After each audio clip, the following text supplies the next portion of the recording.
Every day. It's Wisconsin Sports Daily with Steve Sparky Pfeiffer on the Wisconsin Sports Radio Network.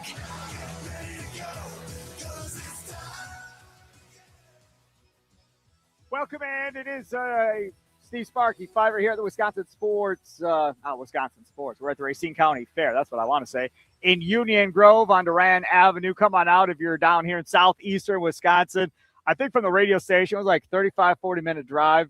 And completely worth it, right? You got farm animals. It's Dollar Hot Dog Day here, Charlie, at the Kiwanis booth on Thursday. So dollar hot dogs. I mean, where else are you going to get dollar hot dogs for lunch right now? Or even for dinner. It's all day long, dollar hot dogs. So come on out, do that. Lots of great entertainment bands and all kinds of fun stuff there. We'll get into some of the bands that are playing this weekend, too. They said they had a really big day yesterday out here. They're already busier today than they've been in the past on Thursday of other Racine County fairs. So nice. Off to a good start. Were you going to say something, Charlie? No, I was just saying nice. That's good to hear. Good to hear that they're doing better. Yeah. Yes. Coming up on today's show, we, of course, will talk about the Crew at 3 o'clock. We're also going to talk about the Crew to start this thing off. Charlie Sounds today at 3:40. Green and Gold update coming up at 4 o'clock. And, of course, things that we missed coming up at 4:40. Gary Wolfel will join us coming up at 3:20. I want to get his thoughts on kind of where the Bucks are at, what he's hearing as far as where the Bucks may be dipping their toes right now and who they may be interested in. The Nuggets obviously is one of the teams that we've been talking about nonstop here. I'm just wondering if they're potentially talking to anybody else out there. You've got a couple exceptions out there that they could use if they want. Now, again, from a roster size, they're full, so they would have to move on from a couple of players or whatever the case may be if they were to do that. So we'll talk with Gary coming up at 3:20. I want to start off talking about my guy Jon Heyman, who we have on from time to time. He was on out in L.A., and, of course, that would make sense that he'd be on out in L.A., right, because the Dodgers are one of the teams that are apparently showing interest in Tarik Skubal of the Detroit Tigers. There was rumblings last night that the Chicago Cubs would be potentially involved as well. George Offman from down in Chicago, a longtime guy at 670 The Score, 104.3 The Score in Chicago, tweeted out a couple of hours ago, yes, the Cubs inquired about Skubal. The Tigers want 3 major league players plus a prospect, which includes Ben Brown. Highly doubtful they can outbid the Dodgers and maybe 2 other teams. The 2 other teams, obviously, the Brewers and the Rays, that would be interested in getting Tarik Skubal. You being the Cubs fan, Charlie, you interested in 3 big league players plus potentially Ben Brown? I mean, right now this Cubs team has been able to start getting hot, and a lot of their prospects have come up, like Pedro Ramirez, Moises Ballesteros, and they've been able to hit and fill in roles for other veterans that they've let go in the past. I don't think you're going to be able to come up with a package that includes 3 MLB level players that isn't going to be detrimental to your team at the same time still. I think there's a lot of guys that for the first time all season, you're seeing the team put together prolonged success a little bit. And I think giving up 3 of those guys is just going to take away from the momentum that you've started to build here as a squad, especially with Craig Counsell as the manager. I don't think he's very good at getting guys to bounce back like that. If they do feel like there was a hit to the locker room or a hit to the lineup, how is he going to be able to drag them back out of that? We've already seen that this season where it seemed like the guys kind of went down on him and he didn't know how to respond at that. Now they've gotten themselves back up. He can coast on that and be the good tactical manager that I think the Cubs think he is without being a locker room guy. If you trade 3 major league players, you're going to have to be a locker room guy, and I don't think he can do that. That would be too much for the Cubs to overcome. And I've seen reports that they're shopping Suzuki, Seiya Suzuki potentially in Chicago right now, in attempts of trying to improve other areas like their pitching staff, and think they can get by without Suzuki. So we'll see what the Cubs end up doing. So there's 2 pieces of audio I want to play to start off. The first piece we'll play is Steve Phillips, who was on MLB radio, and he was talking about a potential deal involving the Brewers and the Tigers. And I'll just be honest with you. I heard about the first 10, 15 seconds and I stopped because I was like, okay, well, this is stupid. But go ahead, play it, Charlie. They're going to have to give up Jesus Made, the top prospect in the organization. That's where I stopped it. That's where I stopped it. Continue on, though. Let's play the rest of it. They're likely going to have to give up Luis Lara as well. Luis Lara, who's in the big leagues right now, who's got great plate discipline at the minor league level. Has been a really nice producer and off to a decent start in his big league career. I think those two are going to have to lead the way in the deal, and it may include Luis Pena as part of that too. I think they'll get away with not putting Cooper Pratt in since he's on the major league roster. That I know they don't want to give up a starter in the big leagues, but Lara is up there, but I think they can afford to give him in the deal. And so I think it's going to be a monster trade that they're going to have to go up major league ready talent return, but they're also going to want some pitching. And now whether that is Aaron Ashby is some part of that too, but I think that Ashby could be something. If I'm the Tigers, I want Ashby coming back in the deal because I know he's that long reliever getting all the wins, but I think he's a potential starter, and he would be part of that package too, bringing back a major league ready pitcher in return. So I don't even know where to start. Potentially the worst trade idea I've heard. It's not potentially. It is the worst trade idea I've ever heard from anybody since this Skubal Brewers thing started. Like, that is god awful, I tell you, as far as what they're wanting. First of all, everybody agrees. Passan said it. Bowden said it. I think Nightingale has said it. They're not giving up Madej. They've pretty much made it known that, hey, man, off limits, not trading Madej. Talk about some other guys, cool, not trading Madej. The other part of that conversation is he says, well, they're not going to trade Pratt because he's at the major league level. Somebody want to tell Steve Phillips that Lara is also at the major league level and playing a corner outfield spot for the Brewers? Like, what are we doing here? Then, if that wasn't enough, well, and they're going to want a pitcher. Now, he says Ashby is their long guy. He's not a long guy, first of all. Second of all, they think he can be a starter. Listen here. He's been a starter I want to make this very clear. If somebody trades for Aaron Ashby and puts him back into the rotation, you are going to be the biggest bunch of fools walking around Major League Baseball if you mess with something that he's been very, very good at. That would have been like somebody trading for Josh Hader and going, hey, he started the minors. He throws hard. I'm going to put him back in the rotation because I think he could be a starter again. You nuts?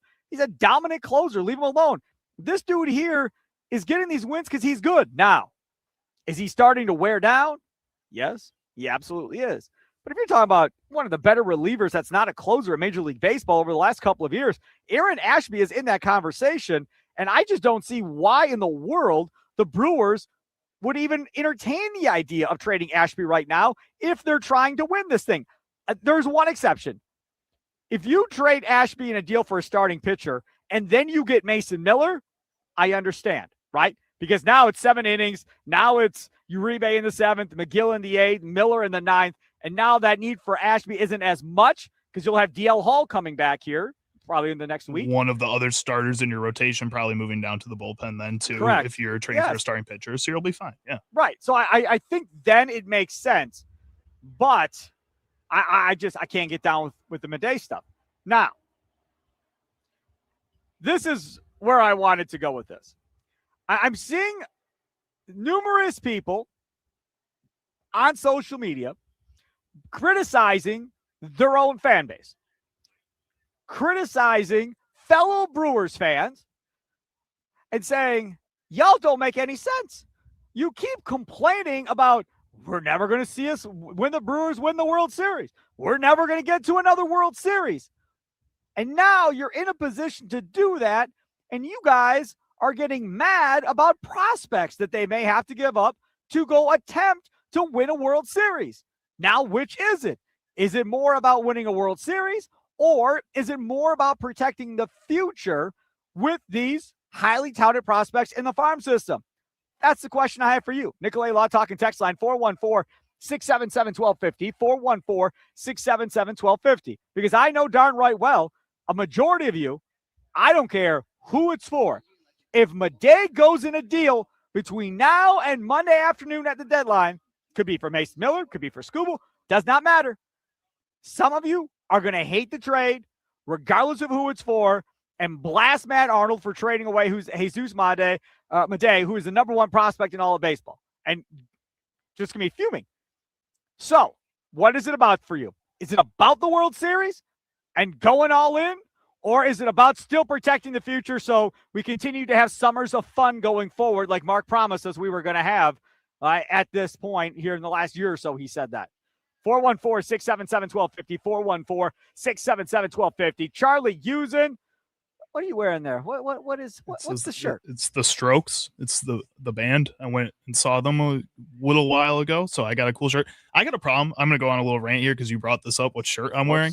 Sorry. Too many bands. Like I it's my fault because I buy the shirts too. But like this design here where it's like a cowboy doing like a rodeo thing or wrangling a bull or some kind of animal. I have like 5 different shirts from like the past 5 concerts that have all had some kind of design like this. Like it's just constant that they're doing this. And I like them because I think we lost Sparky in the middle of his rant there. I don't think we have him anymore.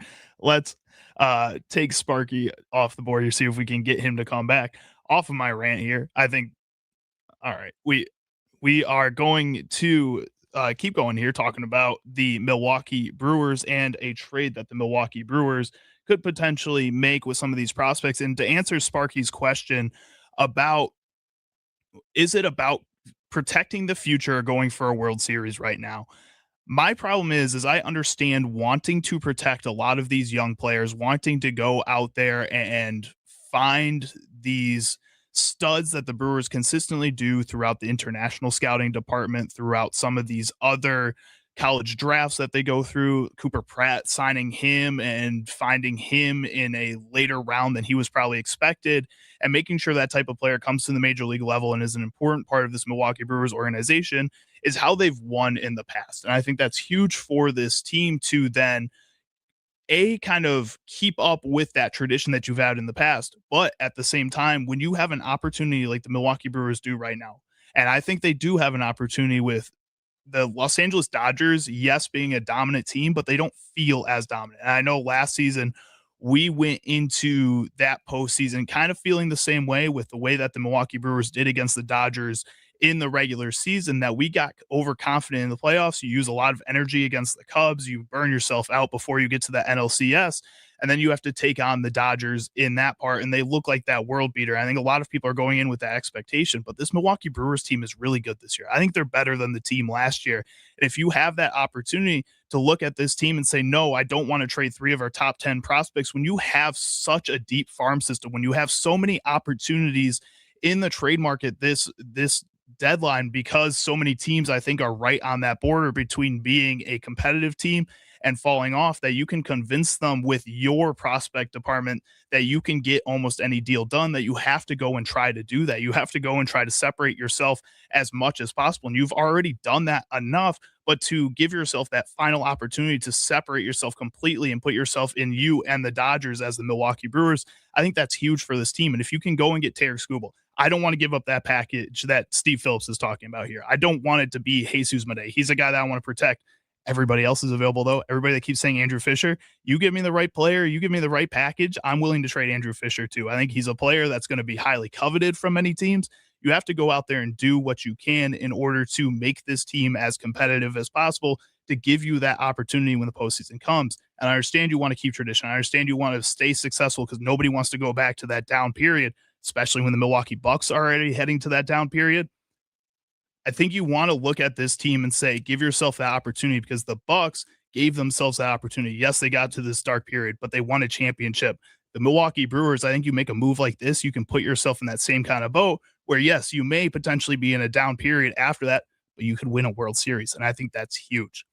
Steve Sparky Pfeiffer is out at the Racine County Fair. He's having a little bit of a technical difficulty right now. My name is Charlie Houston. This is Wisconsin Sports Daily. When we come back, hopefully we will have Sparky back on air. We are live from the Wisconsin Sports Radio Network studios, powered by the Potawatomi Sportsbook.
This is the perfect song to come back to. This is one of my personal favorite bands. Personal favorite songs is Mount Joy, Orange Blood. So it's perfect that Steve Sparky Pfeiffer is currently having connection issues down there at the Racine County Fair in Union Grove. If you guys would like to go visit Sparky out there, go do that. We're going to try to get him back on here in a little bit, but he's having a good time down there with all the great food. Mitch Thunder Nellis was down there for the Mason Crosby show before, and he was eating a whole bunch of stuff, some ice cream, some shaved ice. There was some great events going on there. Sparky looks like he is ready to go to come back. Sparky, you there? You got me? Oh, let's see. StreamYard. Let's see. Go on here. Absolutely. You got me there, Charlie. Yep, I gotcha. All right, good. All good right. to hear. Welcome back. All right, so how you been doing, Charlie? I've been doing pretty good. I was discussing my shirt, and then my favorite song came on there, so I got to talk about my favorite song a little bit. But we were talking about the difference between wanting to go for it in the World Series here and wanting to preserve the prospects and preserve the future. If we head on over to the Nicolay Talk and Text line, I got my guy Justin in Watertown on the line. Justin, you are on with Steve Sparky Pfeiffer.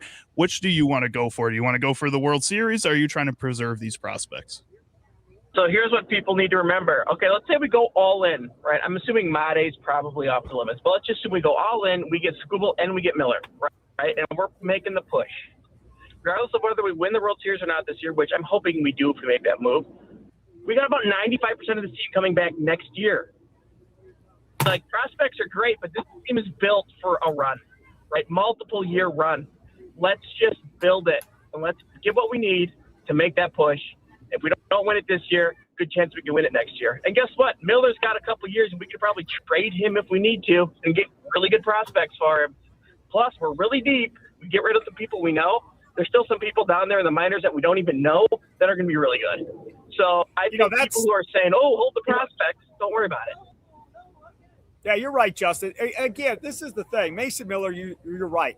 He's got 3 years left on his deal. So you could, in 2 years, that offseason, right, like you trade all of your other pitchers in the offseason before they hit that last year, you could trade Mason Miller if your team's not as good going into that next season for whatever the case may be, or you don't want to pay him a gigantic arbitration number that next year, and you can move on from Mason Miller and get a boatload of picks at that point. I also agree with you that you're pretty much loaded right now to kind of go for this and do your thing.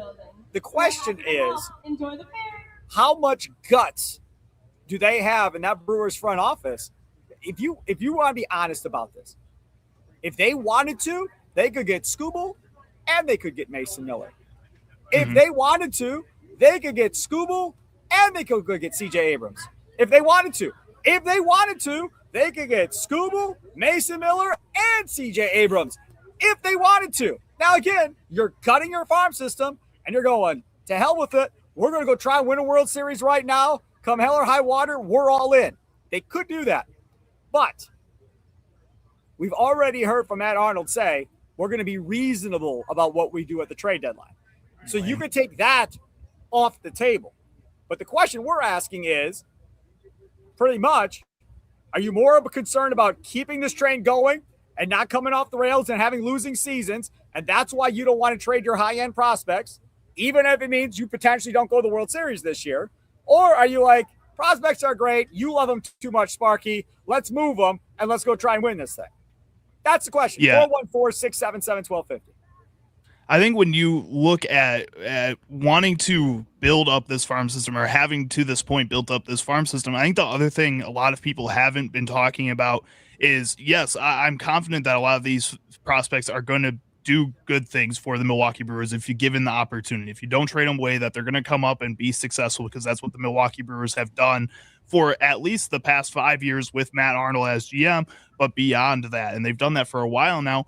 I think I'm pretty confident in the Milwaukee Brewers to be able to build back up their farm system if they do trade a bunch of prospects. Like, I'm not worried about that. And I think that's something that a lot of people are forgetting with this whole decision at the deadline here too, about whether or not you should move on from the ones that you have now. And I keep saying it, I'm okay with locking down Jesus Made and making him that guy that you're not going to trade. He's going to be untouchable, but everybody else should be tradable. I think Andrew Fisher should be tradable for the right package, because I do feel like this Milwaukee Brewers team, under the leadership of Matt Arnold as that president of baseball operations and as the GM, that they'll be able to go into the international scouting pool again and find 4 more Ricky Monets and Jesus Medes and Jackson Churios, and how important that's going to be for this Milwaukee Brewers team moving forward, that they can continue to do that, because that's at the top of their mind. And I think they are going to be able to do that. So when talking about trading prospects away, we have to remember that this team has the skill, has the ability to focus on bringing that back up while also still competing for a World Series this year.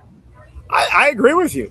They have the capabilities because of how good they are in international prospects to build this up. Now, again, these are international guys, right? They're 16, they're 17, they're 12, however old it may be, but it's going to take you time, right? It's different than being in the draft, drafting college kids and potentially having them here in 2 years if they're really, really good. So if they were to drain the farm, I don't think they will, but if they were, it would probably take you 3 to 5 years probably to kind of get this thing back up on its feet again.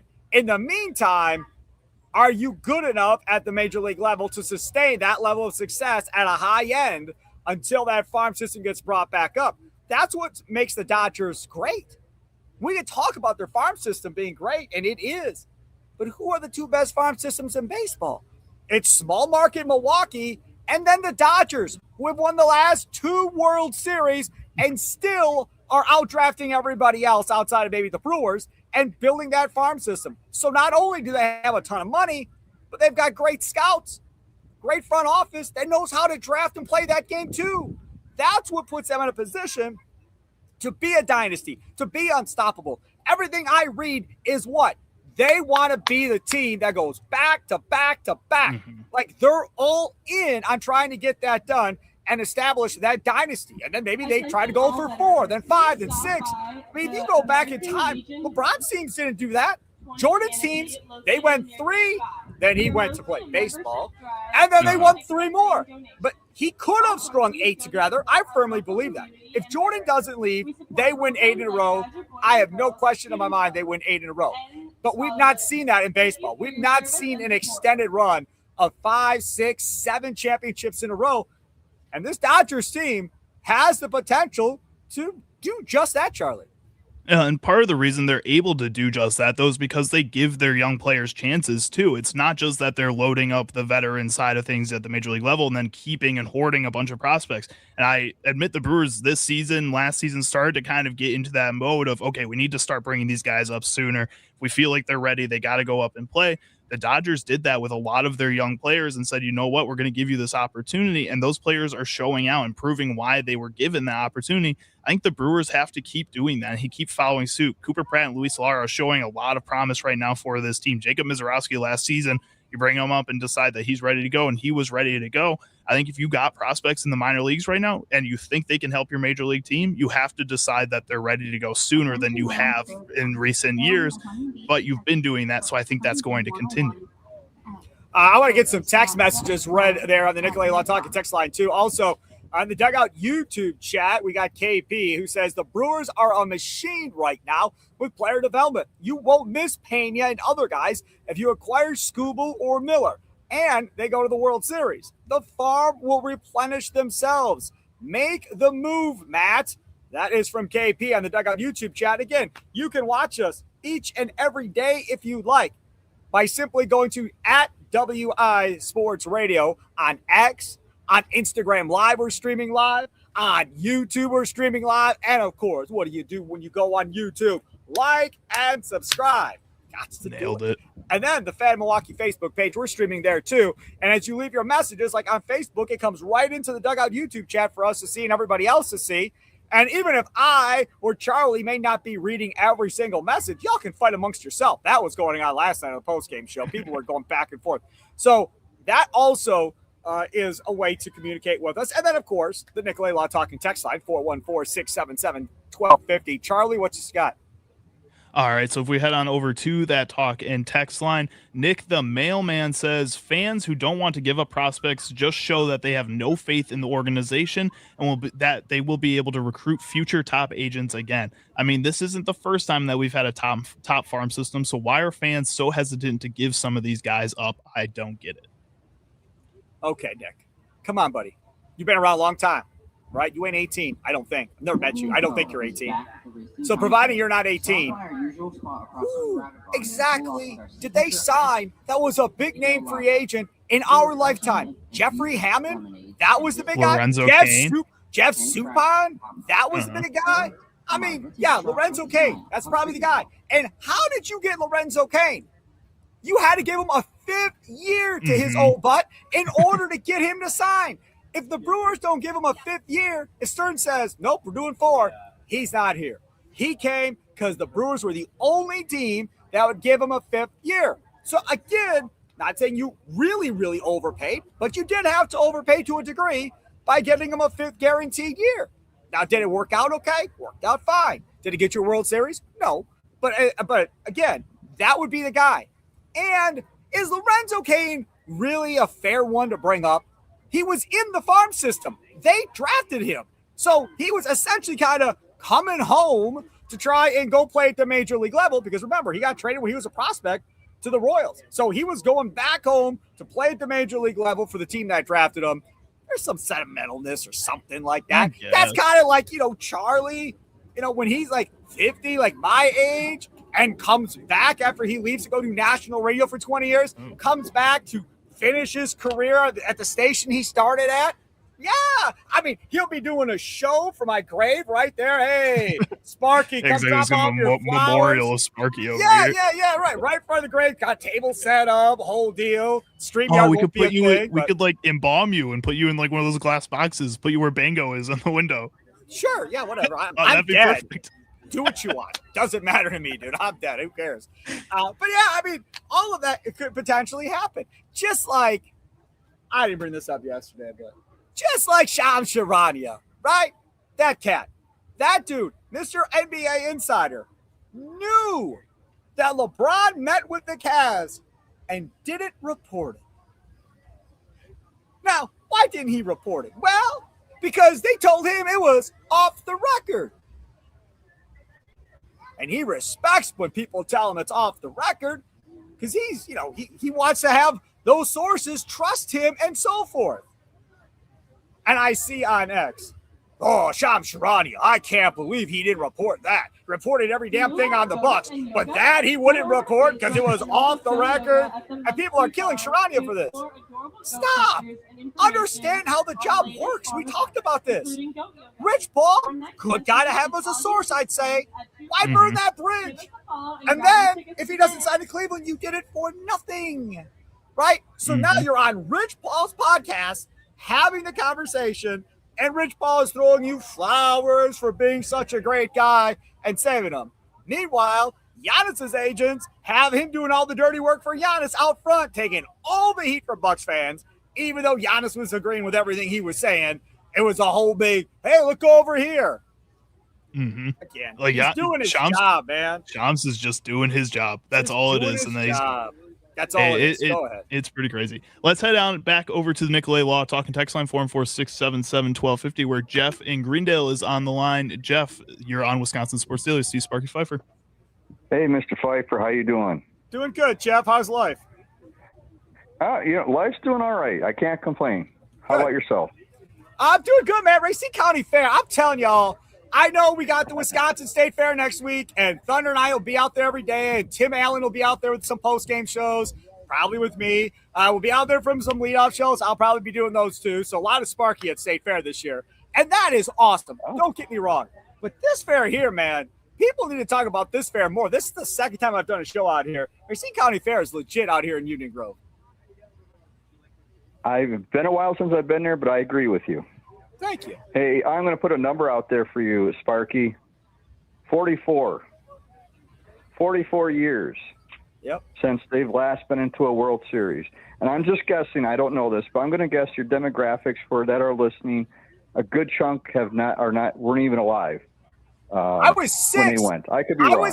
I was 6, Jeff. I don't remember it. Now, my aunt, God bless her, she saved all the Sentinels from every game of that run in the World Series for me, and I have them saved, every one of them. But I don't remember watching it or anything, no. Oh, wow, okay. It's worth it. So my answer is go in. Go in, because people hit on them. They'll get this farm system back and going. I have faith in it. But for the people that have never really experienced it or too young to never experience it, it is an amazing time for the town. And if you thought the Bucks one was amazing, yes, right. Think about the Brewers. I mean, that's going to be just as nuts, if not more, because I remember going down Wisconsin Avenue when they got in to the World Series. Now, I'm not going to say it's going to happen, but I'm just saying the mayhem, the celebration, it's going to be worth it. Even if they don't win, they better win again, because I don't want to go through that again. But even if they don't win again, it's going to be something that it'll be memories for everyone in the town that's a Brewers fan. So I say you go in. I just don't want to see a top, because I don't know where that. I've heard Jet Williams for Peralta. Yep. I've kind of seen, but I don't want a top prospect for Peralta, though. To me, then that's not worth a trade. I don't want a top prospect for Peralta, but if you're getting those other big ones, hey, let's go for it. Enjoy the ride, and hopefully you get there and then see what happens. You have a good afternoon, guys. Appreciate it. Take care, Jeff. Again, I'm 50. I was 6. I don't remember it. So, yes, there's a good chunk of people older than me listening. God bless y'all. And then there are some that are younger than me. God bless y'all, too. But if you're listening to me, you more than likely were alive for the last Bucks championship. That was awesome, right? The parade, the party, and all of that. Everybody I talk to all says Brewers World Series would be on a whole completely different level. And that is something that you would think the owner of this baseball team at some point would be like, damn, I'm old. Like, I'm not going to be here forever. Like, at some point, I want to do this while I know what the heck is going on. I know my names. Senile at that point. I have no idea what's going on. Age catches up quick, man. He's older than I am. So at some point, just go. Anton on the Dugout YouTube chat. Anton's the one that named it the Dugout, actually. We have a window. Oh, go ahead. Go ahead, Charlie. I was going to say, Anton says we have a window to win a World Series in Milwaukee. Matt Arnold has to capitalize because he can make a long run. Make the proper trades, and let's go. For me, Miller, and a bat. That's the other thing about this. It's going to be, it has to be more than one player, right? I mean, even if you get Skubal, don't you still have to get a bat? If you get Miller, don't you still have to get a starter? Like, I don't think you have to get all 3 holes, right? And your 3 holes are a reliever, because Aaron Ashby's arm's going to fall off at some point. A bat, because as much as I love David Hamilton, he's a bench guy, a very valuable bench guy on a World Series caliber team. He is not a starting third baseman on a World Series caliber team. Joey Ortiz is nice. In a World Series setting, again, more of a defensive replacement late, whatever the case may be. If your starting third baseman gets hurt, at least we got Joey can play really good defense, and we'll figure out the rest offensively. But you want somebody else there. Now, if that is trading for a second baseman and saying, you got to go learn to play third, but we need your bat, like Arias or somebody, whatever. But if you come out of this with 1 of 3 holes that you have to fill, regardless of who it is, I still just don't know if that's enough. Like, I think you have to fill 2 of the 3 to feel really good about yourself. Because let's say you get Skubal. You don't think the Dodgers are going to go try and get themselves somebody else to go with this? Casey Mize, Sandy Alcantara, whoever it is. If they don't get Skubal, they're going to get another starter because they don't know about Ohtani. So they're going to go get somebody else. And I wouldn't be surprised if they added in an arm as well. They just activated their closer, so he's coming off the IL. So they may go get a reliever too. They have to. They have to be aggressive in the trade market almost as much as the Milwaukee Brewers have to be aggressive in the trade market. Let's get one more call in here before we head to break. Chuck in New Berlin, you are on Wisconsin Sports Daily with Steve Sparky Pfeiffer. Good afternoon. kind of took a little bit of my thunder there, where my main concern is the offense. Honestly, I would be all in on getting Skubal, getting Miller, whoever else, because you can never have too much good pitching or great pitching. But I don't think that's going to help much when we get to the playoffs and we lose 2-0, and because we left 12 guys on base. And we need somebody to get a spark in the offense. They can flood their way through the regular season fine, but when it gets to a team like the Dodgers, they're going to shut us out, and having a dude hitting 241 at leadoff or cleanup is not going to do it. So I'm all for a guy like Arias. I'm like try for Abrams, even though they've pretty much said they don't want to, but I'm all for just trying to get that offense better. See, and again, that's like you said. Thanks for the call. You have enough. Everybody has a price, baby. The $1 Million Man, Ted DiBiase, back in the WWF days. Everybody. This whole Kyle Shanahan thing with the Niners, right? People are speculating that car accident, that maybe that 21-year-old girl got a check or something to go away. I said it on the air. You could pay me. I'll shut up about you hitting me. I'm all good with it. $1 million? Don't know who you are, Kyle. Never seen before in my life. You could pay me off. That's the same thing here. If you are the Milwaukee Brewers and you want James Wood, you want C.J. Abrams, then go overpay and go get who you want, right? I want C.J. Abrams. We're not trading him. I'll give you Madej, Pena, Henderson, and I don't know, pick somebody else, and Fisher. There you go. Give me all four. Still not trading them? Bet you money they go, deal's done. We'll send it in. That's the end of it. It's done. Did you overpay? Absolutely. Did you kill your farm system? Absolutely. Did you get the guy that you think can win the World Series for you with his bat? Absolutely. That's the type of thing. But again, when Matt Arnold's saying, I'm going to be reasonable, he's not going to do that. So if that's the case, then you want to go all in. You want to tip your toe, but you don't really, really, really want to go crazy and go all in. I'll tell you who's crazy. AJ Preller, the GM of the Padres, has done some really dumb, stupid stuff over the last 5 years or so. But he's always going all in. He's just unloading his whole farm system when he decides he wants somebody. He doesn't care if the other team, wins the trade for the next 5 years. He's trying to win a World Series that year. Has it happened? No. But it's not because that dude isn't trying to win the whole thing for the San Diego Padres, Charlie. No, and I think he goes out there and I think he looks at his major league roster and thinks that they have that ability, and then every single time completely drains a farm system that when he watches the guys at the major league level start to underperform at points this season. Fernando Tatis has underperformed so far this season despite still having an all right season.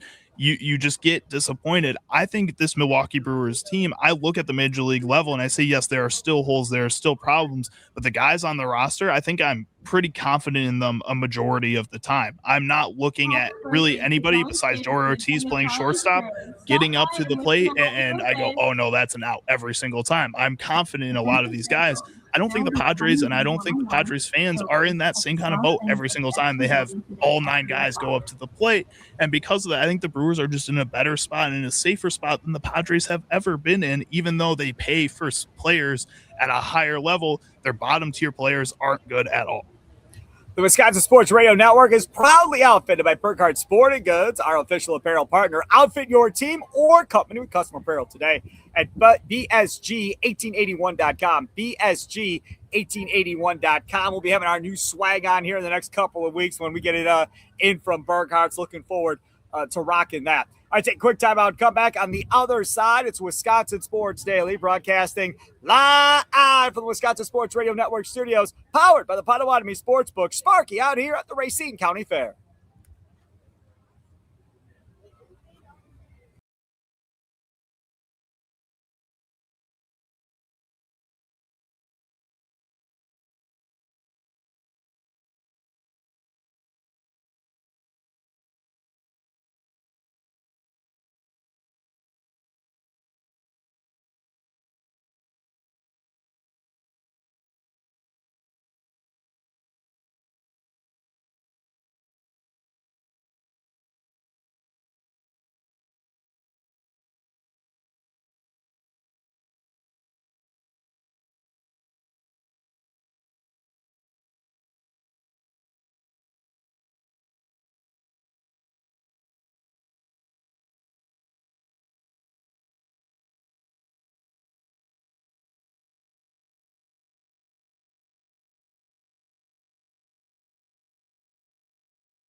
H2 Hydro Medi Spa at the Racine County Fair.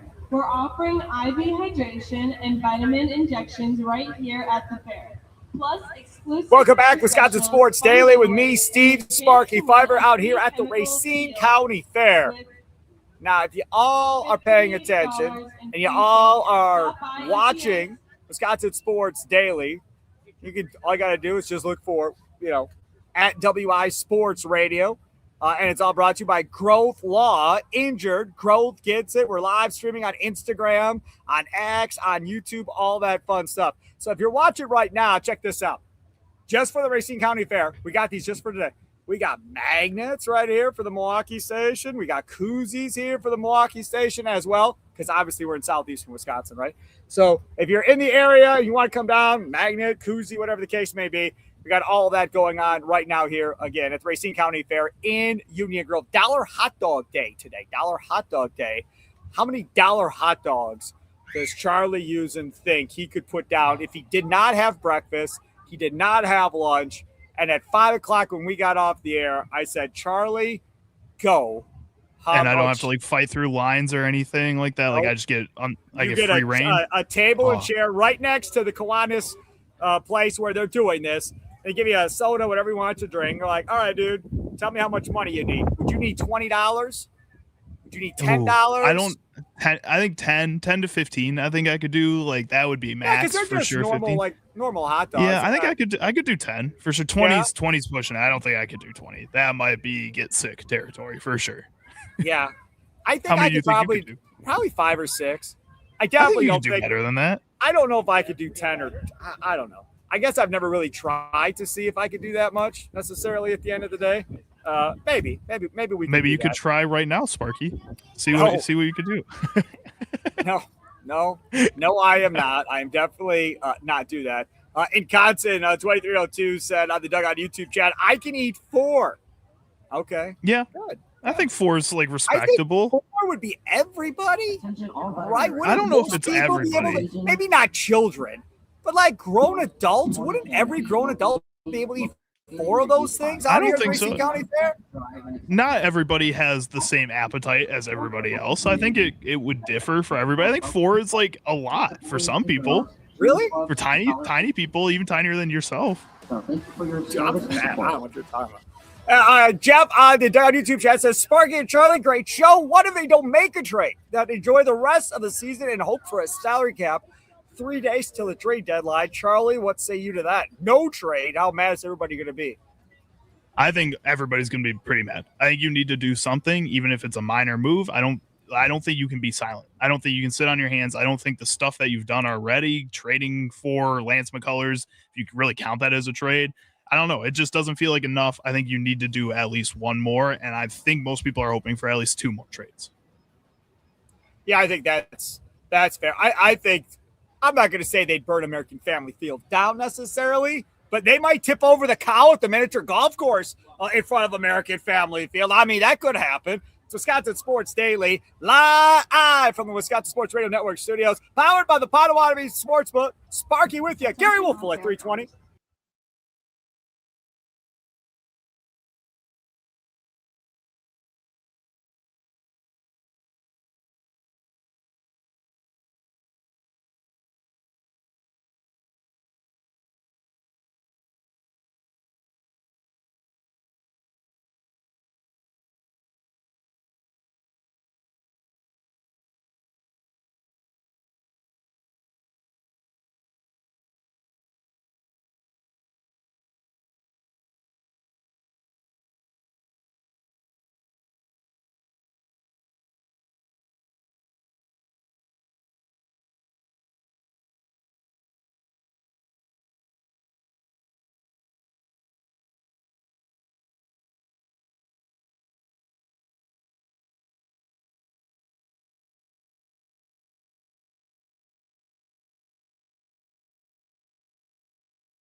Some shows talk about one team. Other shows barely talk sports. This show will talk Packers, Brewers, and Bucks.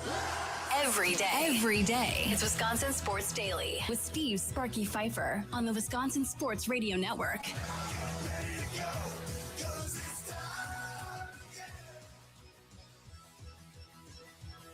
Welcome in, Steve Sparky Pfeiffer with you out here at the Racine County Fair. This is where you're going to want to be this weekend. They were hopping busy yesterday. They're busy right now here on a Thursday afternoon. You know the weekend's going to be busy as well. And right here in my hand, if again you're streaming, you can see I got the whole schedule right here. You want to know why? Because I'm cool like that. Yep, it's true, Charlie. Cool. Oh yeah, you're like they that. trusted you with it. Were you going to go to basket weaving? Where you said you missed basket weaving? I know, man. I mean, 4 o'clock pictures with a goat in a goat Oh, barn. there you go. Right, pictures with a goat. Who's sexier, me or the goat? I think that's goat. a good one. We could do that one. We should not do that one. What? We should not be doing that one. We should not do that one? I don't want to pros and cons your sexiness versus a goat sexiness. That does not sound like that much fun. Who do you think would win in an online poll? Goat every time. No way. Yes. You think people are going to vote seriously, or they're just going to see you and say, "Oh yeah, the goat." No chance. No way. I don't believe you. No. Let's see what else we have going on over here. I'll get back to more of your calls in a second. We'll continue to talk about the Brewers here. Let's see. Tomorrow night, got the Antique Tractor Parade at 5:30. That'll be fun in the grandstand. So that'll be a lot of fun. Let's see here. This is Saturday. I got so much stuff going on right now. Like, goodness gracious. Live stingray encounter going on. Wide World of Animals is here. Crazy. Nick's Kids Show and Barnyard Adventures. The Rhinestone Roper. Ooh. That could be my other career on the side, That right? could be. I don't know if it will be. It could be. Or should be. The racing pigs, goats, and ducks out here. They got That's goats and pretty duck cool. races too. Yes. Yes. Oh, I love the pig races at the state fair to Right. go there and see every animal race. Oh, that's awesome. Yes. Pool party for the pooches. Nice. That could be a lot of fun. Tonight, the Union Grove, actually this afternoon, the Union Grove High School Summer Band played earlier today at 1 o'clock. Tonight, Breaking Cadence at 7 o'clock. Oh, no, that's Friday night. Sorry. Tonight is North Cape Express at 7 o'clock. Tomorrow night is Breaking Cadence. Saturday night is Bedlam. And then on Sunday, they've got the Cornfield Keg Party. 90s and 2000s country at 3:30 in the afternoon on Sunday. All right. So is that literally in a cornfield with a bunch of kegs? It's just a classic the Racine kegger? County Fair is kind of surrounded by a cornfield. Yeah, in general. So in general. So, I mean, technically, I guess that would be The whole place is a kegger in the cornfield. Yeah, kind of. Yeah. Okay, so let's talk about what we were talking about. I'm all sidetracked being out on remote. I'm like thunder. I get sidetracked too easily. So this is the thing. Well, I want you to play this again. So Steve, we're not going to play Steve Phillips. We're going to play something else that we haven't played yet. Steve Phillips on MLB Network radio said the dumbest trade ever. It's got Madej going, potentially has Fisher going, has Ashby going. He's got like all these guys going. It's like there's no chance the Brewers are doing this. All right, that's what led off the discussion. Like, do you want to go all in and trade your prospects and try and win this thing, or do you want to preserve the future, continue to be really good every year, and maybe not finish, but you don't ever have any downtime because your farm system just keeps filling up the major league roster? We have that. Then we have John Heyman, who's on Sports Talk Radio out in LA. What was it? 570 AM 570 LA Sports. Brain, it's working today. AM 570 Sports out there in LA, and they asked him about whether or not the Dodgers make it Scooble just to simply block the Brewers. Do you think they move him? And we've asked everyone that comes on, John, do you think the Dodgers would consider a defensive move? If maybe they weren't planning on it, but they start to sniff that it's going to be the Brewers, that they just go in and scoop them up so they don't have to face Skubal and Mizorowski. I mean, I think everything is, considered. I think that's probably not the top consideration. But I think everything is considered. If I'm the Dodgers, I make a trade for a prospect for Skubal and get him myself, and want to lock down that third World Championship. I'm sure they got, among the 9, I'm sure probably, they probably most of them come up and do well, as most of the Dodger prospects seem to do. But the championship would be nice. So I would just do it for that reason. As far as the Tigers go, they're not going to be able to re-sign him. So I think there's still a decent chance, and when I say decent, I mean close to 50-50 chance that they actually trade him, whether they think they're in the race or not. Obviously, the manager doesn't want that. The players don't want that, but they know, the front office knows they're not going to be able to re-sign him. So they should be able to get a top 100 prospect and probably 2 or 3 other prospects for him and set themselves up. They also know that they were a seller in 2024, sending Flaherty to the Dodgers and other guys all around the league, and they ended up in the playoffs anyway. So, it's only one guy. It's only one guy who can help the Dodgers win a World Series. It's not going to help the Tigers win a World Series. I don't see how what are they, 50 and 56? I mean, we've seen the Braves be under 500 in, I don't know, with 2 months to go, maybe a half decade ago, and they ended up winning the World Series. That's pretty rare. I mean, if you're 50 and 56, you're probably not winning the World Series. Okay. So we go from extreme Steve Phillips to Heyman, who says, again, MLB Network Insider comes on this show all the time, one top 100 prospect and other prospects. Great. Bye, Jet. Have a nice day. It Jet can't Williams, be Jet. off you go. It's not going to be Jet, though. Whatever. But it's not going to be Madej, and it's not going to be Pena. If they can move any one of their 6 top 100 guys, then go farther down the list. Adam Shevsky. Bye. You'd be okay with See that? you later. Okay. I think Right? that's probably the name that's going to go. Yeah. So Adam Shevsky goes, and then you give him pick. I mean, I don't even really care who. Bishop, Letson, Ethan Dorches. I mean, you've got pitchers down there that you can obviously give up, and then give them one of the international kids that's tearing it up right now down at Wilson. Give them one of those guys to go along with it, and you keep your core group of guys together at this point. Again, it's just, I wish Fisher was on that top 100, but he's not. So, but Fisher is a guy, as we've talked about before, that I'd prefer not to give up. The question is, would you go all in, trade whoever is needed to be traded to try and win the damn thing this year, and then worry about the future later, regardless of what prospects you give up? Nikolai Law talking text line 414-677-1250, 414-677-1250. Let's go to Harley at the VA. You're next on Wisconsin Sports Daily with Steve Sparky Pfeiffer out here at the Racine County Fair. What's up, Harley? Hey, guys.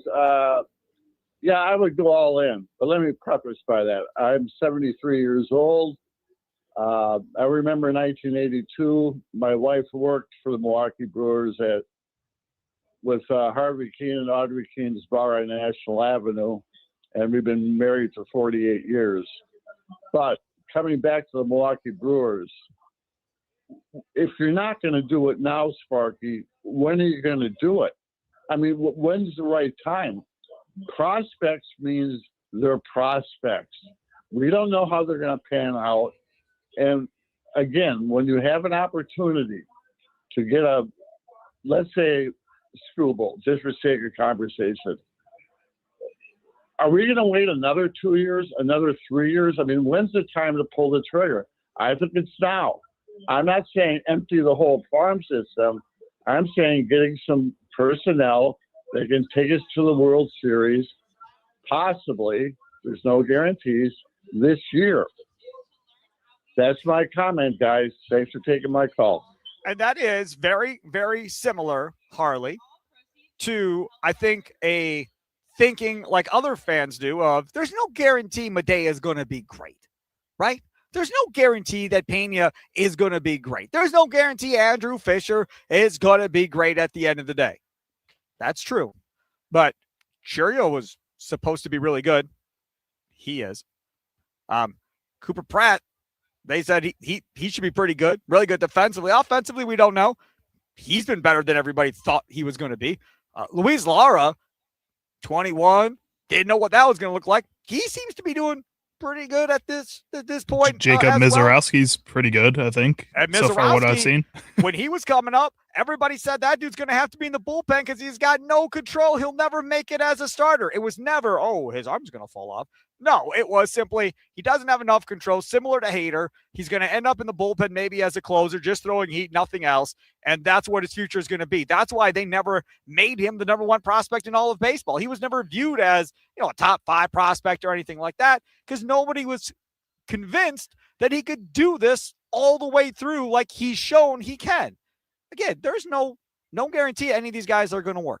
And Brewers history says when they trade guys, very rarely these guys ever work anywhere else. I mean, Michael Brantley's an exception, but outside of that, there's not a bunch of other guys that you can be like, oh yeah, that guy was a star. You traded him and then it didn't work out in the trade that you got. There's just not a lot of those cases right now. Ryan in Burlington, you're next on the Nicolay Law Talk and Text line. What's up, Ryan? What's up, Sparky? Hey, I will agree. Racine County, being a Racine County resident, Racine County Fair is a pretty special fair. So if anyone hasn't, in the Milwaukee area, hasn't come out to visit the Racine County Fair, it's worth grabbing the family, loading them up, and it is a really good time out there.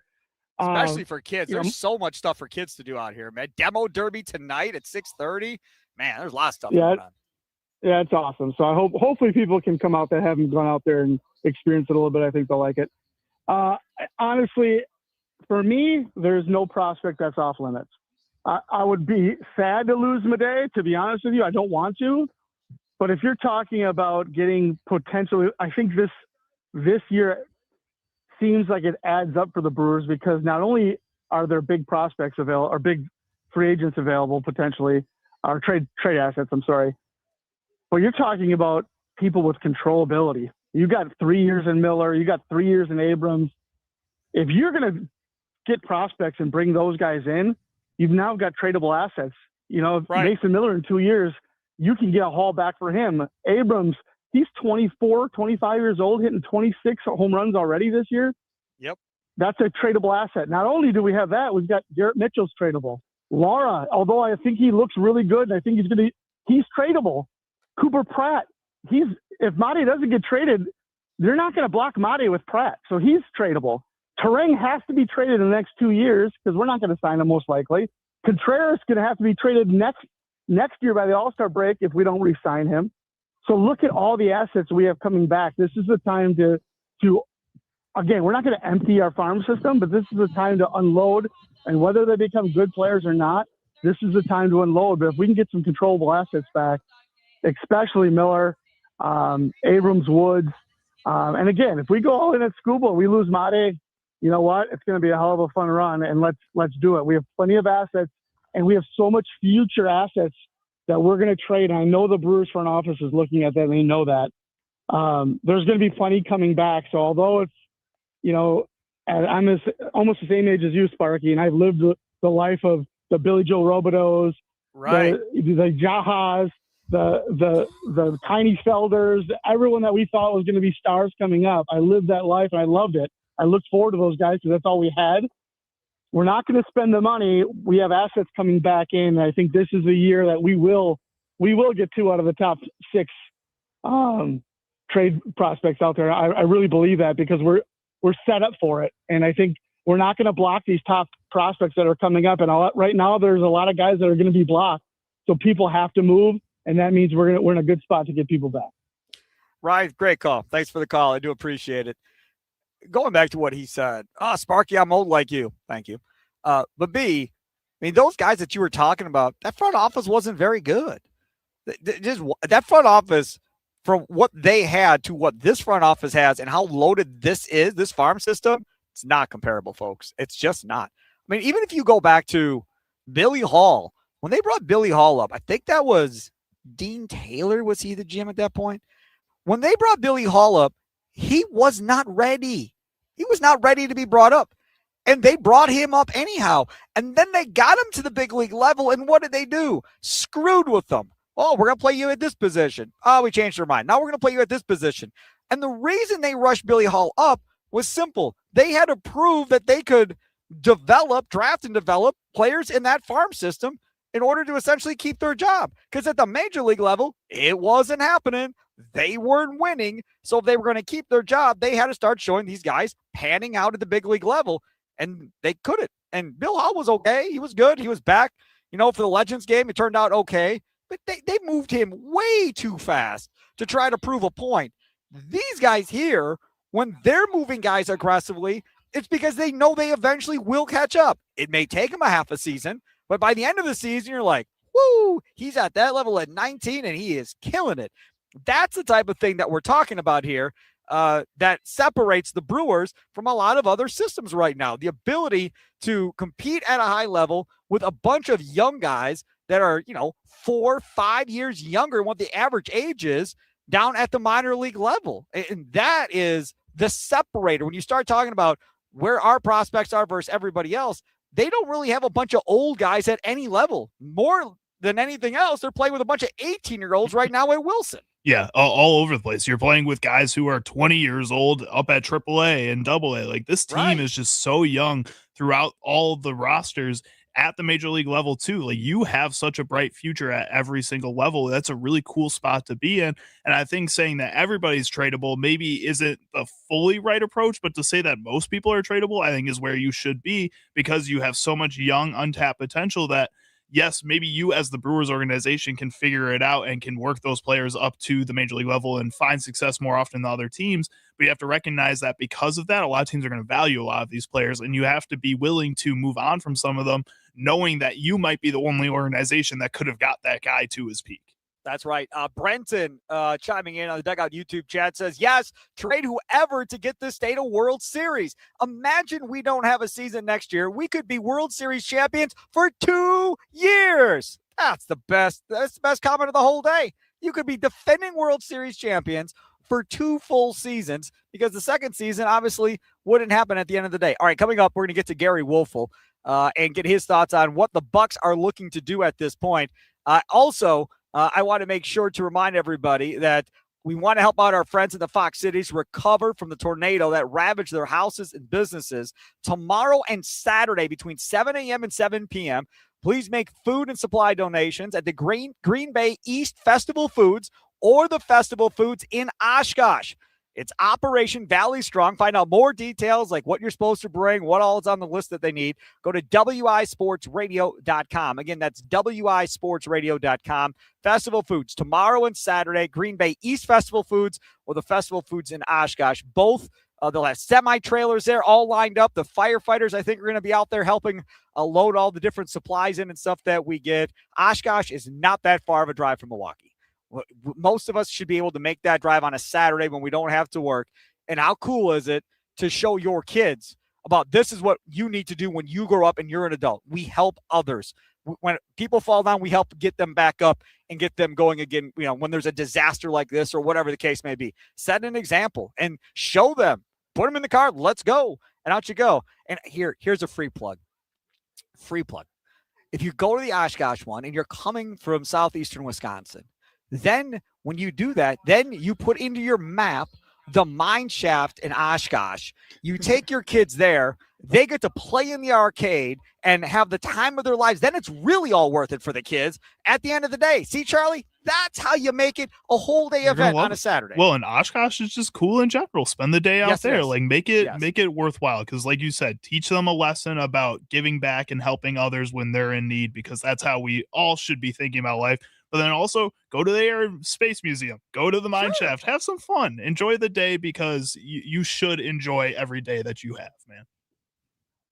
Why don't you remember that when you pick the crap you pick to put into Charlie Sounds of the Day at 3:40 every day? Why don't you take that advice and use it? Yeah, right, exactly. I ain't doing that stuff. Unbelievable. Coming up next, Gary Woelfel gets us the latest on the Bucks offseason and what's going on with them and the Nuggets. Straight ahead here, Wisconsin Sports Daily, live from the Wisconsin Sports Radio Network studios, powered by the Potawatomi Sportsbook, out here at the Racine County Fair.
That's something we could really work on getting out here next year to the Racine County Fair.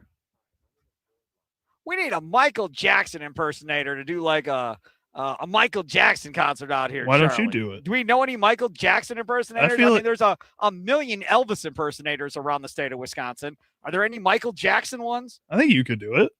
I think it would give you the glove. I think you got a high pitch enough voice. Hey man, back when I was younger, Charlie, when I did my first communion, I got the Beat It cassette and the silver sparkly glove as like a first. Wow. Yeah, man.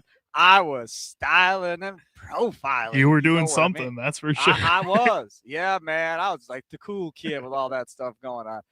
Joining us now, another cool kid. He is Gary Woelfel, NBA insider joining us here, WoelfelsPressBox.com. All you got to do is check out all of his fine information. He'll keep you up to date on behind-the-scenes stuff. Joins us on the guest hotline, powered by Gruber Law. One call, that's all. Mr. Woelfel, how are you? I am doing well. You really got a Michael Jackson glove? I did, yeah. First communion, yeah, sure did. Yep. That is incredible. By the way, did you see the movie? I did not, because I do not want to be incredibly let down by however they screwed it up. Was it good? No. I thought it was fantastic. I thought they did a really good job, and that was his nephew, I believe, that played his role.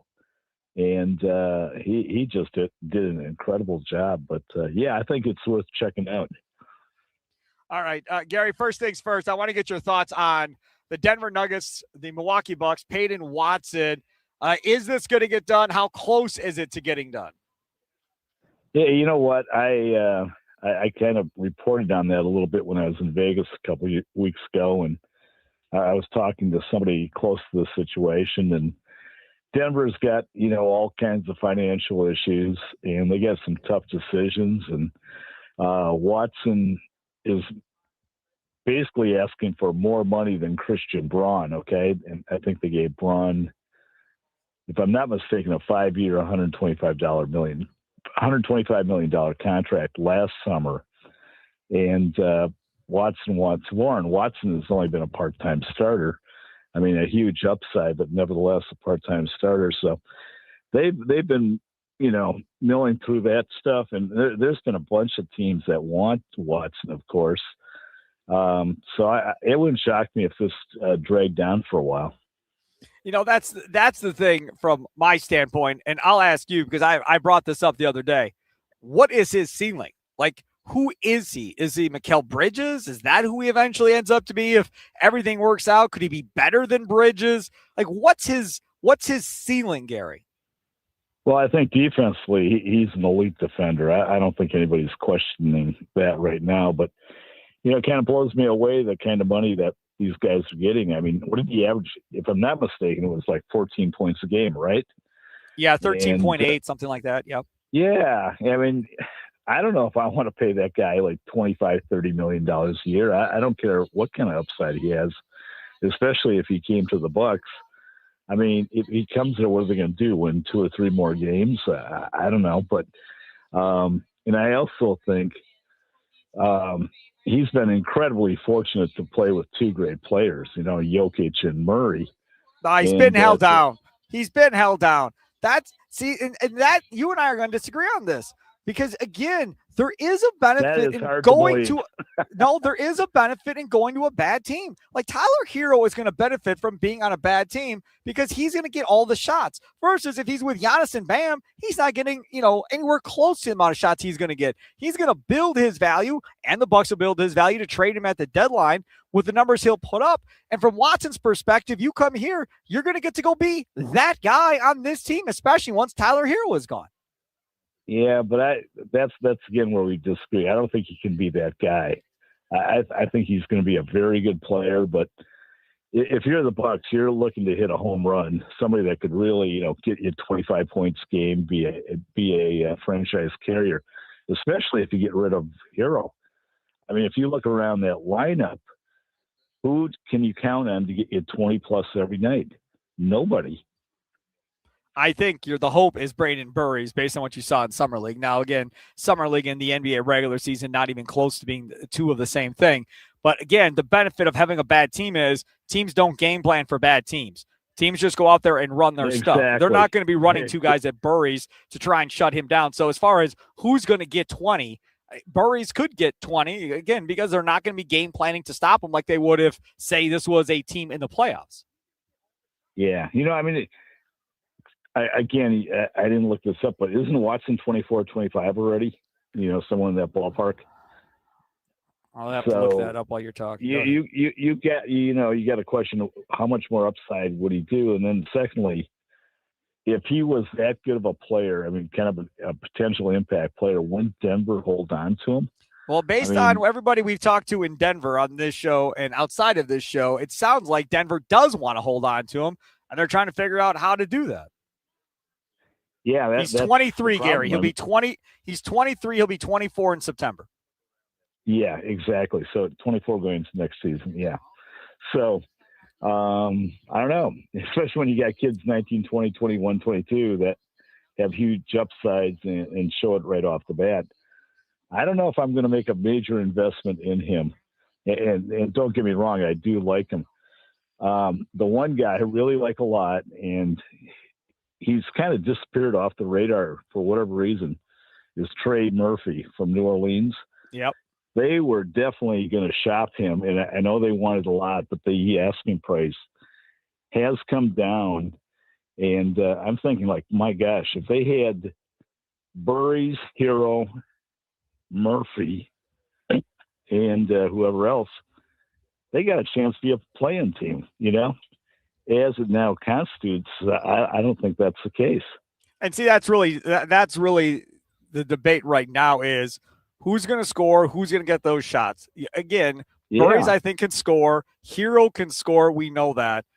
My thing to Taylor Jenkins is, how are you going to make Miles Turner look more like Miles Turner did in Indiana versus how he looked here? Because he was not good here. How do you run some offense that puts him in a better position to score the basketball? Well, think of it. Going back to Miles Turner, and I talked to several people in that organization. They had no intention, zero, of keeping him. He wanted that kind of money, and they weren't going to do it. He was the third man, maybe the fourth man on the Pacers, okay? And all of a sudden last year, he had to be the number 2 guy, and at times number 1. He's simply not that type of player. What kind of value, Gary Woelfel, do some of these expiring contracts have around the NBA? Kuzma is an expiring deal. Hero's an expiring deal. Is there value to these expiring contracts as we sit here today, still before the season starts? Yeah, there's always value, but again, I don't know how, in Kuzma's case, you're not going to get hardly anything for him. I know the talk over the summer was, a second round pick. Turner is interesting because at the middle of last season, I talked to a few NBA people, and they've all told me that, if the Bucks traded him, they could get a mid-first round pick, maybe, something maybe around 20, okay? Yep. After a season, his stock plummeted, and they were talking, late first, maybe early second, and then, of course, he comes out and makes the comments about Giannis, okay? And that was career suicidal in my mind. There's not a team in the league that's going to say, hey, we want Miles Turner now after he came out and ripped, one of the league's best players. So that's going to be an interesting situation. Is there anybody else out there that you could see potentially making a deal with the Bucks between now and opening night that maybe isn't being brought up, but you've heard, through the grapevine and through others that maybe they've had some discussions? No, a little bit with New Orleans, because New Orleans is basically trying to go with 4 or 5 guys, and they're open to trading everybody else. The problem with the Bucks is they got a glut of guards. Yep. I'm not telling you anything new, but they got to get rid of at least 1 or 2 guys, and I think everybody else in the league knows that. So they're not going to give up anything, of significance for any of these guys. So John Horst has his work cut out. All right, one last one for you. Speaking of these guards, how would you rank in order as far as how they're valued around the league between Rollins, AJ Green, and Kevin Porter Jr.? I think you had it right on the mark. Rollins, AJ Green, and Porter. That. I think that would be the consensus. I mean, if you're saying who's the most talented, it's Porter, but he's had some issues during the course of his career, and I don't think teams are going to give up much for him. Rollins is intriguing. He played very well, but he played on a team that was awfully bad, and they need somebody to put up shots and so forth. But AJ Green, I think, could fit into any team. You know what I mean? And I know for a fact Denver likes him. I mean, he would be perfect with Jokic, Gordon, and Murray.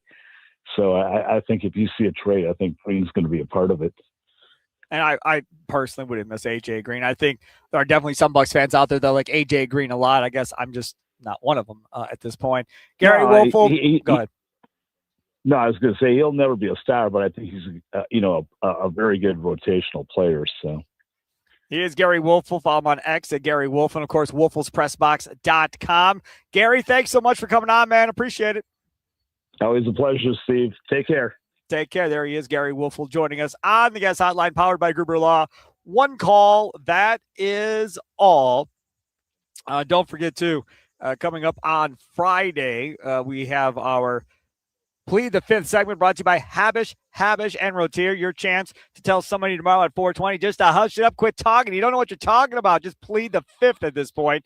We do that on Fridays at 4:20. Potawatomi Sportsbook, 2 levels.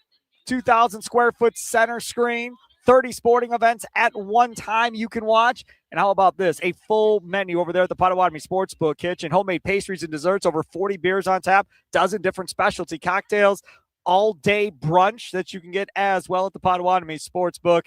Always recommend reserving your seat ahead of time. To do that, you just have to go to Potawatomi.com. It does take a nominal fee, but that goes towards your food and beverage bill once you're there anyhow, so really you're not spending anything. Check them out today, Potawatomi.com. Coming up next, Charlie's Sounds of the Day here on Wisconsin Sports Daily, live from the Wisconsin Sports Radio Network studios, powered by the Potawatomi Sportsbook, out here at the Racine County Fair. Come hang out this weekend.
It is Wisconsin Sports Daily, live from the Racine County Fair. Come on out and hang out with us out here at the Racine County Fair. Still to come tomorrow night, Breaking Cadence will be here at 7 o'clock. Tonight, North Cape Express at 7 o'clock. Saturday night, Bedlam at 8 o'clock. Sunday afternoon at 3:30, the Cornfield Keg Party with 90s and 2000s country. That sounds like a lot of fun. And the other thing that Charlie really wants to come out here and check out, they have racing pigs, goats, and ducks going on too. The last race for those Thursday through Saturday is 8 o'clock at night. So they go at 2, 4, 6, and 8 Thursday through Saturday. And then on Sunday, the races are at 2, 4, and 6. If you want to come out here to the Racine County Fair and check that out. Hey, the Minions really wanted to impress their new big boss, Wendy's, so they cooked up some fun chaos for the fans. Say hello to the Minions and Monsters deal, featuring one of 4 unique collectibles: new Banana Frosty Swirl, your choice of a Big Bacon Classic or spicy chicken sandwich, plus a small fry. It's time to go bananas over this exclusive Wendy's experience. Limited time only. All right, Charlie, let's go. 1, 2, 3. What sound clips will Chicago Charlie pick today for Sparky? Will Sparky become enraged? Will laughter ensue? It's time for Charlie's Sound of the Day. It's Wisconsin Sports Daily on the Wisconsin Sports Radio Network. All right, Charlie, where to first? All right, so first up, we're going to head on over to Green Bay Packers practice from earlier today, where Tucker Kraft was talking with the media, and he was discussing how the Packers will win a Lombardi Trophy and what gives them the best opportunity to do so. Yeah, well, I think the best chance for Green Bay to win a Lombardi is with me on the field as well. And, you know, that's people in the front office telling me that and the importance of us getting this deal done in a timely fashion. But ultimately, like I've said over and over again, like I'm so grateful to be a part of this organization, and I would like to keep it that way. Are you a patient guy? You can't microwave success. That's something that takes time. It's constantly eliminating the bad. Great players are consistently good, and that's who I'm trying to be day in and day out. I love that. You can't microwave success. Take that soundbite and play that for your kids for the rest of their lives. That right there, that is it. That's everything you want to hear from a leader who understands, hey, man, this isn't going to just happen overnight that we're going to become a Super Bowl team. Like, we all got to bust our tail ends day in and day out during the season, out of the season. Everybody's got to be all in on this if we're really going to get ourselves to the ultimate, goal of winning a title, Charlie. Yeah, I think that's paramount to the Packers' success this season, is making sure that Tucker Kraft gets back into this offense as quickly and seamlessly as possible. I think a lot of that falls on the shoulders of Jordan Love, and Matt LaFleur talked about this yesterday too with Tucker Kraft, is that the biggest key to keeping him ready to go is that he's off to the side having these sessions with Jordan Love where they're throwing back and forth, where he's still running routes with Jordan, working off to the side, not with the rest of the offense, not against the defense, but just so that they have that relationship moving forward here. So I think that's huge that they're already starting that in training camp. I'm sure they've been working on that over the past couple of weeks at OTAs when these guys were available and were around. I think you've seen this type of relationship start to grow between Jordan Love and Tucker Kraft in the regular season. I would like to see that continue now that he's coming back from such a major injury for sure. All right, next clip. Next up, we're going to head on over to the Go Long TD podcast, where Tyler Dunn, our friend of the show, was talking with a Packers legend, Ahman Green, and he shared an unfortunate diagnosis. Given that we know how one domino can tip to the next, you're fighting this as much as you can. Are you scared, Ahman, with what could be in the future? No, I'm not. No, I've seen everything. I remember years ago when I was a teenager being a pallbearer to my grandmother and my grandfather's funeral. Being at my grandfather's funeral, being at my grandmother's funeral. I had friends in high school and college that I went with, and I've been at their funerals. It's like, so I understand the process. I'm a geography major, so I'm a history guy. So I know, unfortunately, there's a day where we eventually our clock stopped ticking. The way I look at it, hey, my clock is going to stop ticking when I want it to stop ticking. That's how I'm looking at it, you know. And I've always been like that. I'm gonna be the way I ran the ball. Hey, you gotta break both my legs to stop me running the ball. It's Bears game too. Ain't nobody stopping me. I don't care if it's the 85 Bears on this defense right now. It's gonna be a hard day for them because I'm not gonna die easy. And I learned that from Walter Payton. A little dramatic, don't we think? Yeah, a little over dramatic. You got Parkinson's. And I understand there is no cure for Parkinson's. It's an ugly disease. I've had relatives that have had it and so forth. But to go from, hey, I'm not afraid to die, to that, man, there's a lot more in life that's going to happen to you before now and the time you pass away. There's a lot. And the struggles that people go through with Parkinson is tough. It's tough to watch. I've obviously never experienced it myself. I can only imagine what it's like physically and mentally to go through too. It is a big time deal. So obviously thoughts and prayers for Ahman Green as he gets ready to take this battle on. Yeah, it's going to be a long road. It's certainly a more longer road. I mean, I don't know. Like if you get diagnosed with something that potentially could shorten your life, 15, 20 years from now, the mind's, I'm not scared to die. Well, that's a long ways away. We're not even remotely close to talking about death or anything else. You got a lot you're going to have to go through between now and then. Like, this isn't, you were diagnosed to die tomorrow. Well, no, that's not what this is. You were diagnosed with something that is a slow process that continuously gets worse over time, that you're going to have to battle. And his ability to talk about mental toughness is beautiful because you're going to need all of that and a bag of chips as you take this thing on head-to-head. So, again, thoughts and prayers for Ahman Green. All right, what else you got? And last up here, we're going to head on over to the Athletic College Football Show where Mitch Sherman, who covers the Nebraska Cornhuskers for... The Cornhuskers. I like that one better. The Nebraska Cornhuskers coming up against the Badgers today. All right, go. He covers the Nebraska Cornhuskers. And he was discussing Sean Eichhorst coming to Wisconsin and potentially employing a similar head coach hiring strategy to what he did in Nebraska when he brought in Matt Rule. The big thing I think he tried to do was find somebody who was the opposite of Bo Pelini. And he is in no way alone in being an AD who tried to hire a coach who was the opposite of the previous one who didn't work out. But it'll be interesting to see if he then reacts to that and says, all right, I don't need to hire someone who's, Luke Fickell is not as polarizing as Pelini was. So I don't know how you go about hiring the opposite of Luke Fickell if Wisconsin gets in this position. And that's probably a good thing for Sean Eichhorst, so he doesn't have to face that scrutiny and say, hey, you did this once before, or you just went out and hired someone who was the opposite of the previous coach. Look how that went. It didn't take.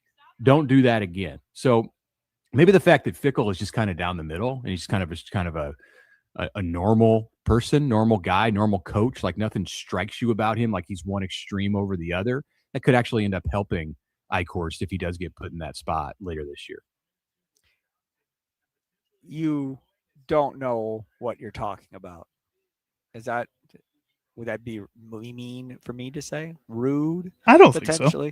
We're on the Fan in Madison as we are in Wausau, Green Bay, Appleton, Duluth, Superior, Southeastern Wisconsin. Guys, we don't need to read into this and compare this to Nebraska. This isn't Nebraska. This is Barry Alvarez land. And he is going to go bring somebody in that's a Barry guy if and when they move on from Luke Fickell, if this does not work. Luke Fickell is not a member of the family. Luke Fickell was not a member of the family before this. And if this doesn't work, he's not going to be a member of the family after this either. But Sean Eichhorst knows who's in the family, and he'll go get somebody to fix the stuff that Luke Fickell messed up if Luke Fickell can't fix it. It's not going to be a matter of whose personality he wants or anything like that. It's simply going to be, it's going to be a Badger family member, and then we're going to go. Could it be Jim Leonard?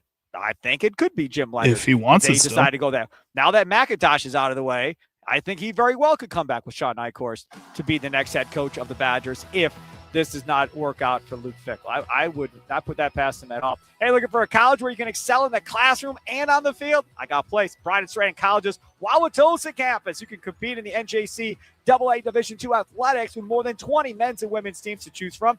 Keep playing the sport you love while earning your associate degree in business, healthcare, criminal justice, or digital marketing. Athletic scholarships are available for those who qualify. Visit them today at bryantstratton.edu and discover how Bryant Stratton College is built different for you. Again, love D3. But you got scholarships right to you at Bryant Stratton at D2 with a chance to possibly go Division I if you're really good. Go play your last 2 years at a nice D1 program. Just saying, bryantstratton.edu. Coming up next, Green and Gold Update. We'll hear from Matt LaFleur straight ahead.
Some shows talk about one team.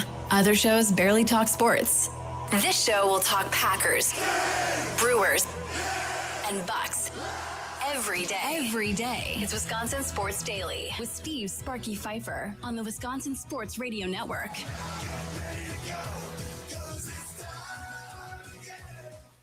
We are live from the Racine County Fair inside the Wisconsin Sports Radio Network studios, powered by the Potawatomi Sportsbook. Steve Sparky Pfeiffer with you. Hope you all are well. Hour number 3 here on a Thursday.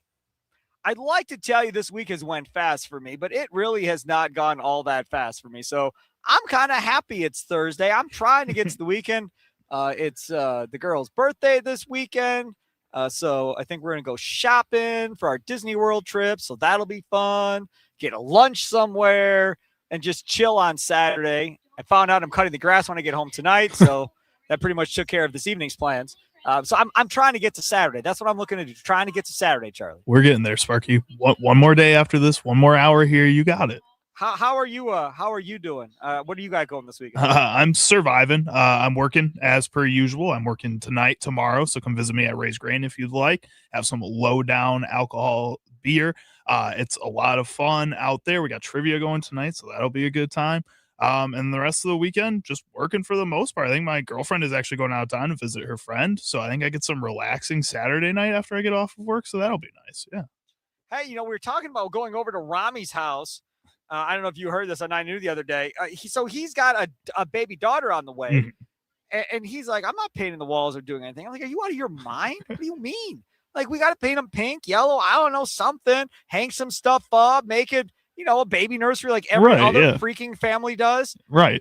I'm not doing it. Do you want to come over and do it? You go ahead. I said, okay. I'll tell you what.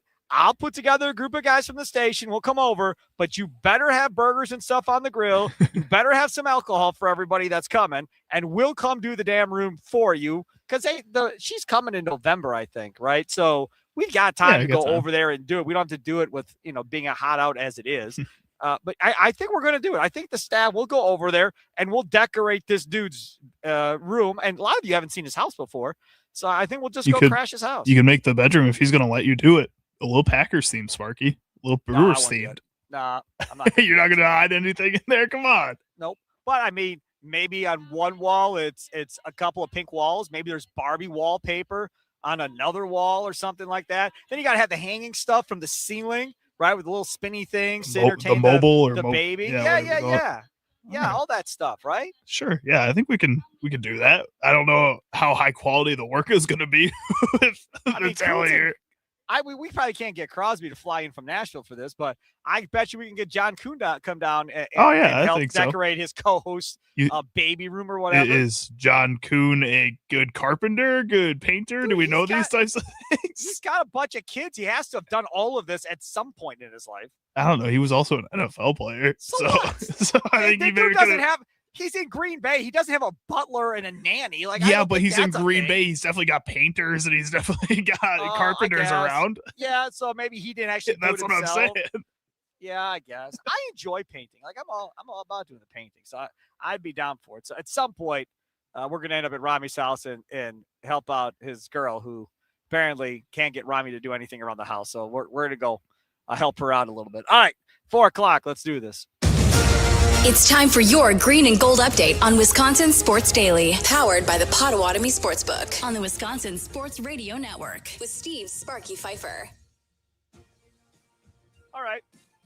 So Matt LaFleur now is going to talk most days during the week, right? Normally it is before training camp practice. He talks and then he goes out. And then the next day we get to ask questions about what happened the previous day. Wouldn't it make more sense to do this after the damn practice versus before? Do you think we're going to forget what happened and not take notes and come in unprepared? Is that why we do this in the morning before the practice? I don't understand. Also, still all eyes on you, Green Bay Packers. Are you going to do something for these poor people that got ravaged by a tornado? Are you going to step up and do something at some point? It would be greatly appreciated by everybody if you did. We're trying our best. Let's help out our friends in the Fox Cities recover from the tornado that ravaged their houses and businesses tomorrow and Saturday between 7 a.m. and 7 p.m. Please make food and supply donations at the Green Bay East Festival Foods or the Festival Foods in Oshkosh. It's Operation Valley Strong. Find out more details like what you should buy, what's on the list of supplies that they need by going to wisportsradio.com, wisportsradio.com. Again, Operation Valley Strong, Festival Foods collecting tomorrow and Saturday, 7 a.m. to 7 p.m. at the Festival Foods at Green Bay East location, and then the Festival Foods in Oshkosh. All right, with all that being said, let's hear from Packers head coach Matt LaFleur earlier today. This first question, he's talking about Keyshawn Nixon. Well, he just was feeling a little tightness, and just like most guys, we're going to be cautious, get a scan, and make sure he's good to go. But he should be out there today. Pause it.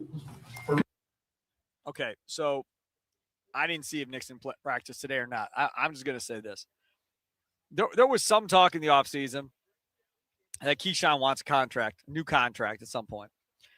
Then, as word starts trickling out that Keyshawn Nixon wasn't practicing yesterday, there grew some speculation on social media of, is he essentially going to do a sit-in? So be at camp, not get fined, but every little thing come up with a reason of why he can't be out there practicing, kind of like protesting of not getting the extension or not being talked to about an extension or whatever the contract situation may be with him at this point. There is no way I'm talking to that dude about a contract extension. You must be joking yourself. There's no chance. Because if you listen to him talk, he's QB1. And CB1, I should. QB. I don't know. He probably thinks he could be QB1 too. Maybe. It's just Keyshawn's world. We're all living. So if he's CB1, he is right. As of right now today, he is number one cornerback on this team. So what's going to happen? He's going to look around the rest of the National Football League, start looking at what other top corners are making on their teams, regardless if they're Pro Bowlers or not, just how much is each top corner making. Then he's going to bring that number to the Packers and go, I want that area, that range paid to me. And there is no way in good conscience Brian Gutekunst can look at that and go, you're right. Mm-hmm. I'm going to pay you that much money. No chance. Because if you're on a really good defense, you're what? The second corner? Really good corners? Maybe you're the third corner? Yeah. But if you're in a really good secondary, Keyshawn Nixon is not, I repeat, not the lead cornerback of your defense. And you cannot justify paying Keyshawn Nixon. No, you can't. I think if he came to you with other top cornerback numbers, you ball up the piece of paper he handed you with that list and you say, okay, Keyshawn, we'll send you to one of those teams so that they can pay you to be your top corner because we're not dealing with that. Like that's crazy. I don't think you can continue to, again, I mentioned this earlier on the Mason Crosby show with Mason and Mitch, that it feels like sometimes this Green Bay Packers team is too lenient with these guys, and that when they start getting complacent or they start getting big heads, that they kind of just let them do that until eventually it becomes too much. I think a lot of this stuff, I think this Keyshawn Nixon stuff, you got to nip it in the bud. I think you got to go and say, all right, fine. You're going to act like this. We're going to find other players to fill that position. We already drafted Brandon Cisse. He was the one getting the team one snaps when you were out yesterday. Keyshawn Nixon was indeed back today, by the way. But yesterday it was Brandon Cisse in there. The rookie overall, Carrington Valentine, I'm sure really wants to get some snaps, and we probably view him exactly the same that we view you. You have to go and kind of put him into that arbitration situation that you see in MLB and kind of talk him down a little bit. Tell him what you think of Keyshawn Nixon instead of just letting him continue to go and do this. Because if this happens, then I think you get into the situation of a Rashawn Gary or Jair Alexander where you just let them kind of control your actions as a team, and as a team that has and should have Super Bowl aspirations, you can't allow these types of players to control the narrative of your team. I totally agree with you on that. And, you talk about Keyshawn Nixon. He's got a cap hit, I believe, of over, I'm just bringing up now. Yeah, his cap hit this year is $7.1 million, which in the grand scheme of things isn't that bad. Sounds like a lot. He turns 30 next year, so next year will be his age 30 season, and he becomes a free agent. I don't know, man. If it's me, see ya. Yeah, go have fun getting paid by Tennessee, who has money, and then you're going to be on a bad team. Yep. Like, be CB1 there, man. I don't care. Correct. Good luck. And hopefully Cisse turns out to be something this year. and you could feel better about Nixon walking. Well, and if he doesn't, if he ends up being the same level as Keyshawn Nixon, which is not that high a level of a cornerback, especially a cornerback one, you're still not mad because it wasn't a very high level in the first place. So at least you're just getting the same thing. You might as well deal with that instead of a dude who's running his mouth while doing that. I saw some comments on social media last night from Evan Williams talking about Cisse, and he was just like, man, there was an OTA. He's covering this dude on a crossing route. Ball goes in the air, and you see him just pick it up another gear, close on the receiver, and break it up. He goes, at that point, I was like, okay, he's going to be fine. Don't got to worry about him going forward because athletically, he more than can do what he has to do. Then it's just about, learning the defense, where you're supposed to be, technique, all that can be taught. It's just, do you have the athletic ability? And clearly, he proved it to Evan Williams there. So we'll see how that turns out going forward. All right, continuing on with the Packers head coach, Matt LaFleur. Okay, is he going to come back? Yeah, same thing. He felt something in individual, and so we're just being cautious with him, and we'll have a little bit better idea once he goes through the testing today, but he will not be out there. Matt, what happened exactly when Musgrave went down this spring? Do you remember the play or just exactly kind of what happened there? Yeah, he was just doing a basic individual drill and felt something. And so obviously we investigated further, and we're just hoping that it'll subside and over time. Stop. I'm trying not to swear on the radio. So let me see if I got this straight. He's doing an individual drill and hurt his neck. Mm-hmm. And then LaFleur said, we hope it subsides and goes away. Mm-hmm. That is what he said, yeah. I know Matt LaFleur doesn't play a doctor on TV, but by God, you better have more than that going on right now, other than to tell me, I hope it goes away at some point.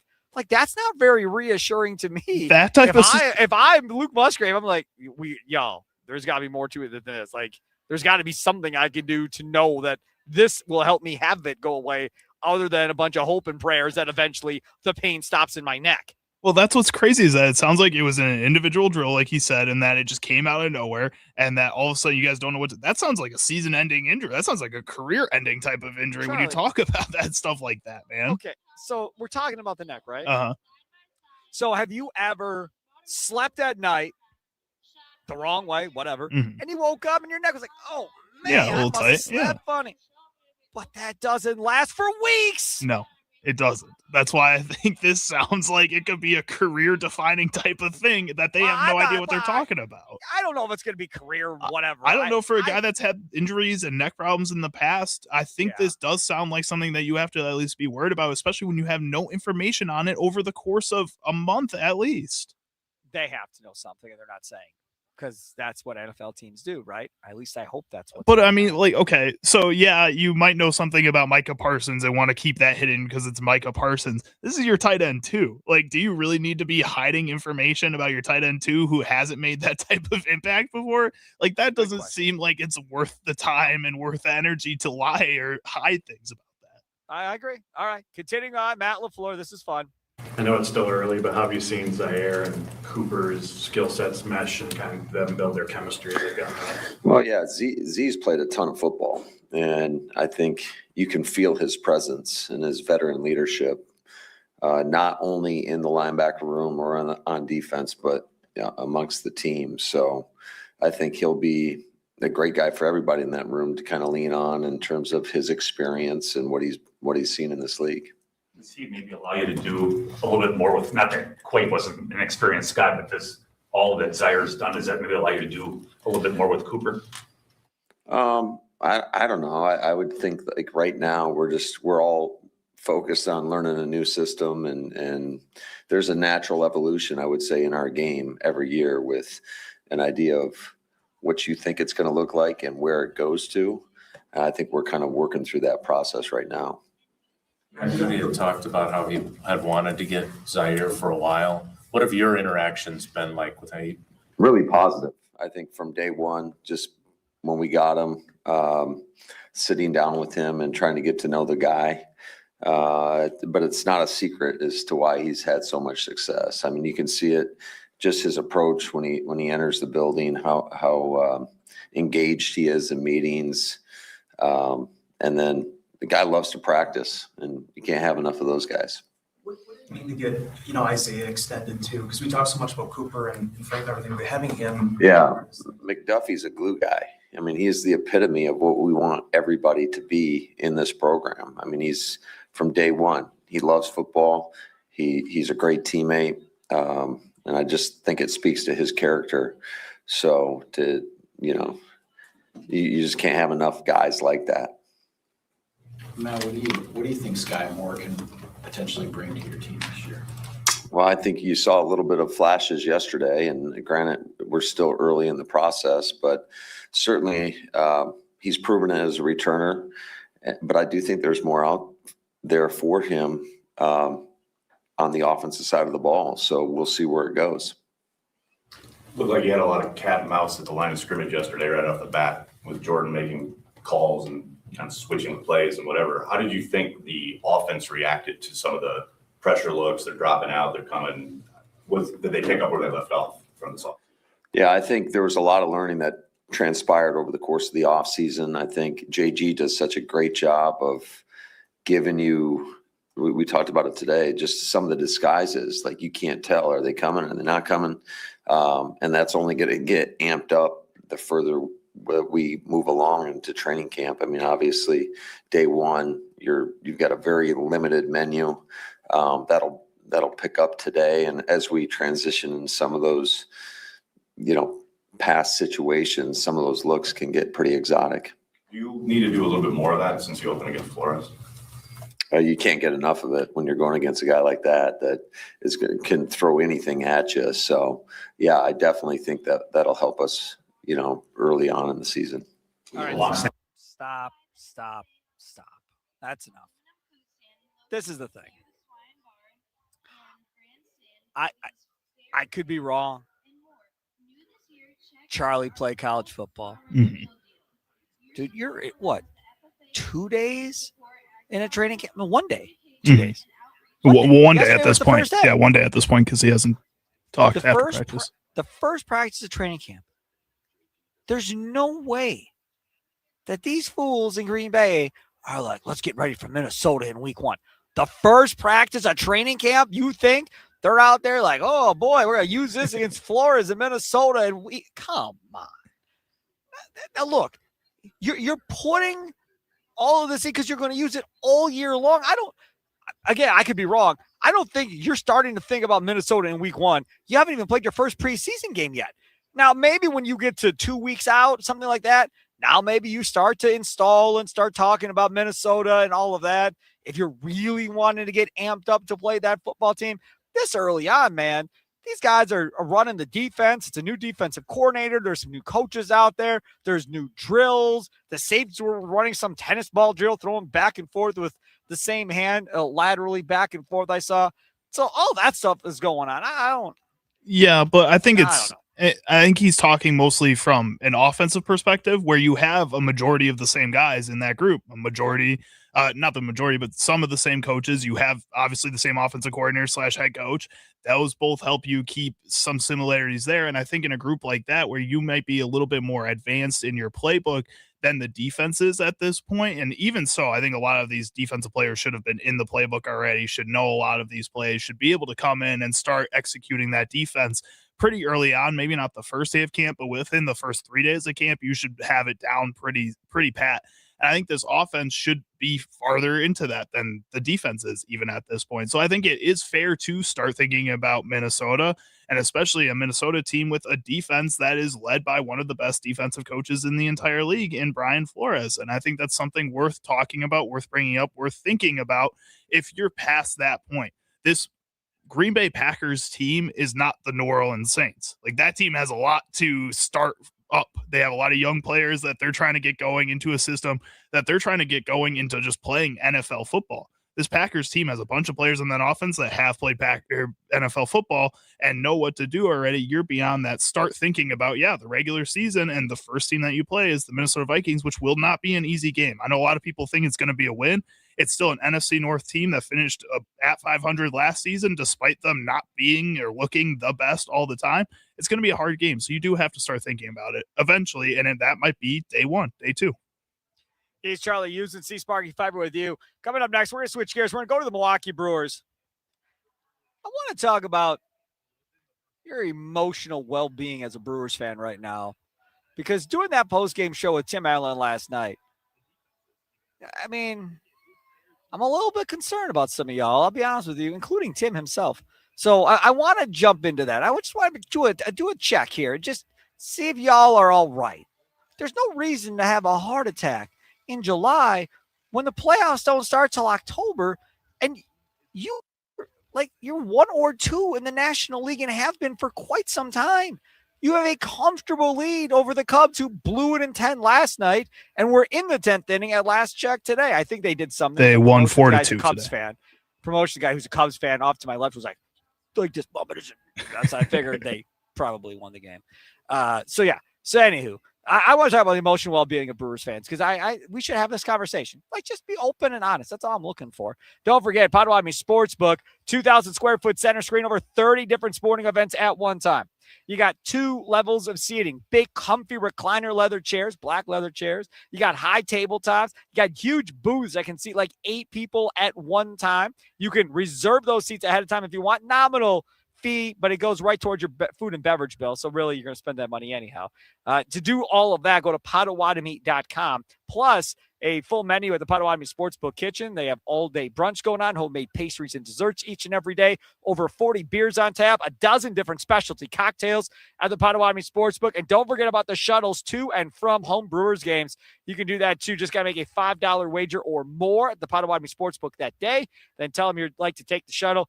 They'll give you a bracelet, and you are good to go going forward. So, again, Potawatomi Casino Hotel in Milwaukee. Check them out today at Potawatomi.com.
All right. We are back here on Wisconsin Sports Daily.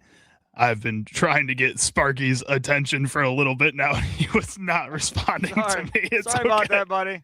Why didn't you just text me? That would have worked. Well, because I thought I could yell loud enough into the mic for Nope, you to did not hear or that you you could hear at the all. bumper music No. going or something, one of the things. Yeah, nope, did not hear you at all. We're just sitting out, just looking at my phone, just chilling was like, out here. Wasn't like I was off, Sparky. getting a soda or anything. I was just sitting here relaxed, waiting to come back. Okay, Charlie Hughes in there. Steve Sparky Fiver here, live from Wisconsin Sports Radio Network Studios, powered by the Potawatomi Sportsbook. Racine County Fair. Come on out, hang out with us. Again, a lot of cool stuff going on out here in Union Grove, right there on Durant Avenue. Literally, got Google Maps or whatever. Just type in Racine County Fair, and it'll bring you right to the fairgrounds. It's not too bad at all. Let's see some of the cool things. Live stingray encounters they got going on out here. Wide world of animals. Got the racing pigs, goats, and ducks. Pool party, pooches going on. You got North Cape Express night at 7 o'clock. Breaking Cadence at 7 o'clock tomorrow. Saturday, 8 o'clock, Bedlam is playing. On Sunday, they got the Cornfield Keg Party with 90s and 2000s country music at 3:30 on Sunday afternoon. Plus, great food and got all kinds of different local tents set up. Lots and lots of people out here.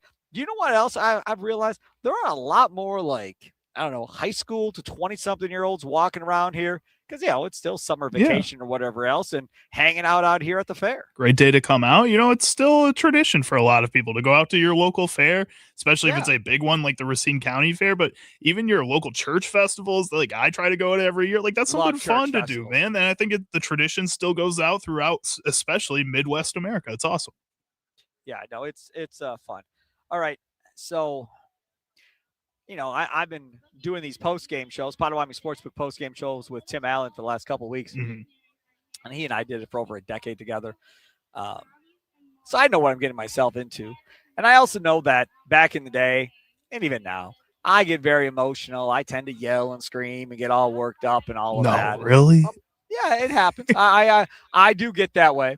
So yesterday, the franchise Tim Allen comes on after the Brewers get blown out by the San Francisco Giants. And Tim Allen, before the game was even over, we're on the radio. You heard him. We're on the radio. And he is seething mad, just livid that Pannone got that start over Shane Drone. What are we doing? Come on, quit babying these guys. Let him pitch and figure it out. And da-da-da-da-da. I went and I looked at Drone's innings pitched last year. Man, he's already doubled the innings than he had last year between the big leagues and minors versus this year. Doubled. So that he's not going to be the only guy that's going to have that issue right now. So they do have to think about that. And I know it's July. I get it. Now, frustrating errors, right? 3 errors in that game yesterday. Maybe should have been 4 defense. too. Should have been 4. Cooper Pratt should have had 1. But also frustrating, people are mad. You lost 2 out of 3 to the Giants. People are mad. In San Francisco, bad team. People are mad. I'm not saying you can't be mad about losing a series. I'm really not. But guys, come on, man. Like, you are not battling for a wild card spot. You're not even battling for the division lead at this point. You have been comfortable in this division for months. Not a week, not 2 weeks, months. You've been sitting on top of this division while the Cubs have been trying to figure out how to catch you like they've been doing the last couple of years. There is no reason to freak the heck out because you lost a game. It's a loss. Every team is going to lose games. You play 162 of these damn things. You're each going to lose like 50 games at least. Most will lose more than 50 games. I just did not see a reason yesterday to get all worked up over that loss. And I want to know from you, are you a person that rides the emotional roller coaster like I tend to do from time to time, like Tim Allen does all year, every year for the last 40, 50 years of his life? Every game is 162, man. Every game. Every game means the same thing to Tim. He gets mad at every time they lose. Is it that? Are you that type of fan? Or are you more of a chill fan of, man, there's 162 of these things. I am not getting worked up over a West Coast trip to a city in which the Brewers in their history have stunk in San Francisco. I'm not getting worked up over the fact that in general, Midwest and East Coast teams struggle on the West Coast, regardless of what their name says on the front of their jersey, regardless if it's the Brewers, the Red Sox, or somebody else. It's been a thing forever. I'm not going to allow myself to get emotionally spent on a Wednesday afternoon baseball game in which your pitching staff, everybody that pitched in that game, gave up 2 or more runs, man. Like, that's a game where you're just like, not our day. Moving forward, day off today, go to Disneyland out there in Anaheim or in the LA area, right? Have some desserts and relax, ride some rides, because I believe this is their family trip for the players. So you got your family with you, your kids, all of that. Forget about what happened in San Francisco. Get ready and play the Giants. Now, will I be guilty of losing my mind if they do something like this against the Cubs later? Yes, I will. Or if this happens against the Cardinals? Yep, yes, I will. But those are rivals, right? So I kind of have boundaries, I guess, a little bit now, more so than I have in the past in my life as I've gotten older. But I'm not getting worked up over losing 2 out of 3 to the Giants in San Francisco. I mean, I got friends of mine text me like, oh, I don't know. I'm starting to get nervous. I mean, you're a Cubs fan, Charlie. Mm-hmm. Do you feel like it's slipping on the Brewers? No, I don't think so. I think you can just see them starting to get tired. And I also think you're starting to see the team manage that too a lot. And I think that's just what we're witnessing with this Brewers team. It's not that they're losing talent or that the talent's starting to fade or anything like that. I think you're just seeing a lot of guys that have been worked really hard all season long, and there's still a lot of season left in front of them, and they can see that. So now they're kind of diving a little bit against teams that I think they still think they can win against, even if they have a B lineup out there, or even if they have Thomas Pannone on the mound, that they have a chance to beat that team no matter what. And I think you can go out there with that type of attitude when, like you mentioned before, you have the type of lead within your division that you do. Now, I think maybe this hurts you a little bit if you still wanted to go and get the 1 seed, but I think after last season and all the emphasis I think a lot of people were putting on that, I think this year you just kind of go in and you play where you are. You go out there and you take the spot that you're given and you figure it out, whether it's 1, whether it's 2, whether for some reason somehow ends up being 3. This Brewers team is a playoff team, and they're a squad that looks like that, if they are well rested enough, will be dangerous in the playoffs once again. And I don't think you can just let yourself fall away from that mindset as a fan because of 1 series or because of a couple of slow series against teams that you feel like you should beat. But also this Brewers team feels like they can beat them with their worst squad out there, and they're going to go and do that if that means they can give their best guys a rest a little bit. Nikolai Lautaka text line. What type of fan are you? Are you a fan that rides the emotional roller coaster and just loses your mind over a game in June or July? Or are you more of a chilled back, laid back fan of like, dude, I am not doing this. I've got a family. I got kids. I got other stuff in my life that is going to stress me out, and I'm not going to let this team ruin my day necessarily at this point. Now, could they ruin your day later? Yes. Mm-hmm. Like, for instance, Green Bay Packer fans and Brewer fans, a lot of which are the same people. As a Packer fan, I understand losing your mind over losing a football game because you only got 17 of them. You get 1 a week. That's it. Or a Badger football fan. I understand that if you're a diehard Badger fan, getting super mad when they lose a game that you think they should have won. Now, the good news is nowadays you don't think they can beat anybody, so you don't have those expectations. Don't say that. 8-4. 8-4. That's what everybody's saying, Sparky. Who? ESPN. That was what their win matchup predictor says. The Badgers are an 8-4 football team, according to that. Well, that'd be great. I'd love to see 8 wins. So, yeah, don't talk down on them. Yeah, we'll see if it happens. But this is my point, is that when you play once a week and you have limited amount of games, and literally every game could determine whether or not you're in the postseason, whether or not you win the division, whether or not you have a top seed and get a bye. When you're in that position, I get it, right? I've told the story before growing up. When the Packers would lose a game, and they weren't very good when I was growing up, when the Packers would lose a game on a Sunday, we weren't going out for dinner that night. And my dad was going to be in the basement the rest of the day, mad at the world. And we all were going to step on eggshells to make sure we didn't go down there and make him even more mad after the Packers lost. And it would normally be mac and cheese for dinner that night. which my brother and I Score. were fine with. Yeah. We love Kraft mac and cheese, but we didn't want to deal with grumpy dad all night either.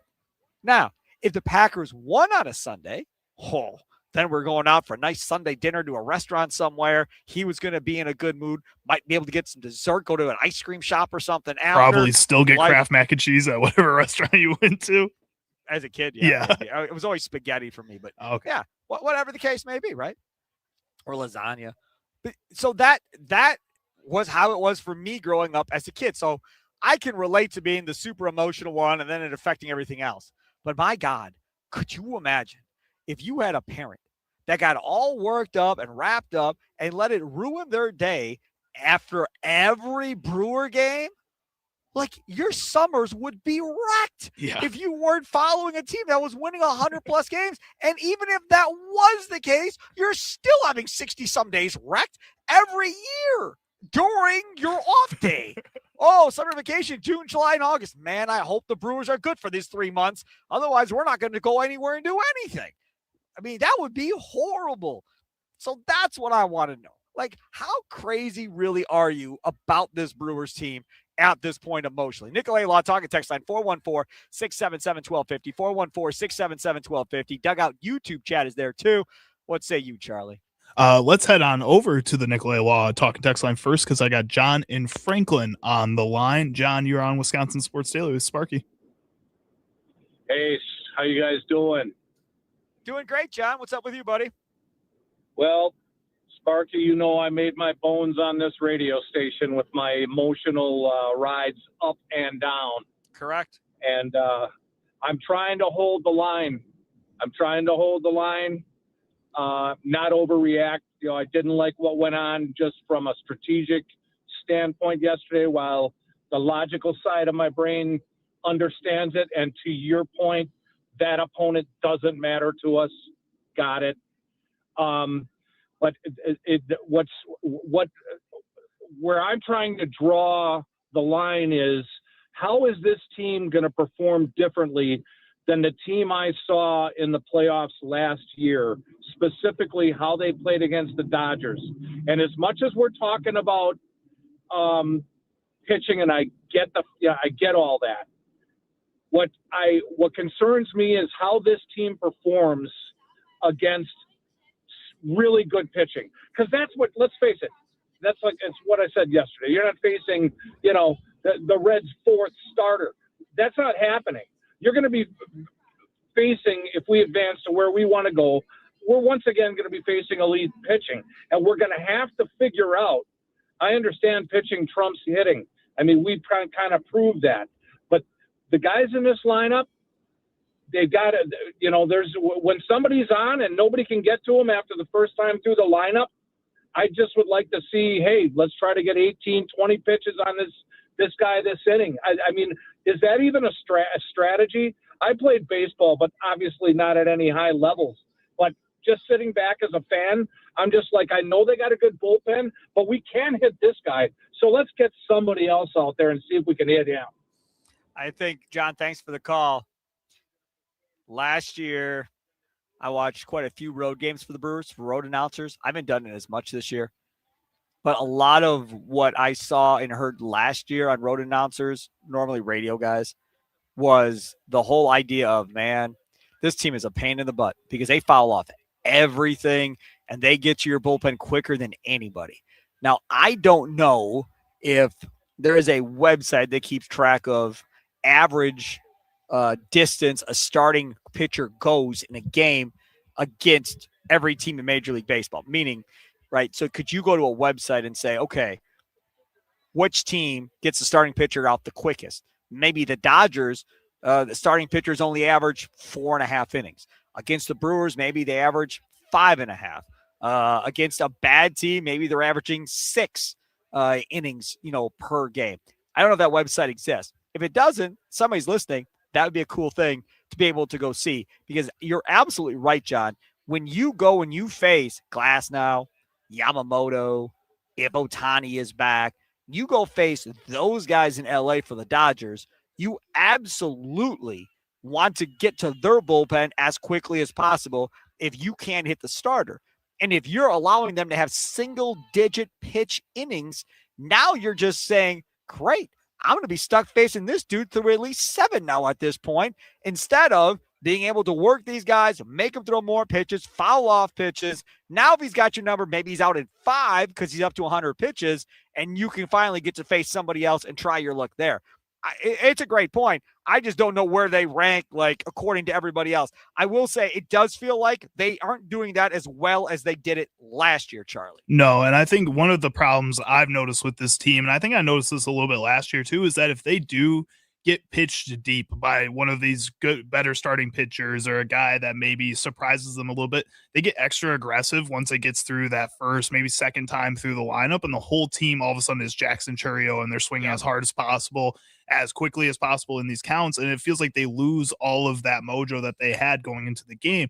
But if they go into the game in the first couple of innings, they have some really long at-bats, and you see the whole team making a lot of really good contact, then for the rest of the game, the team is fine, and they keep that mentality.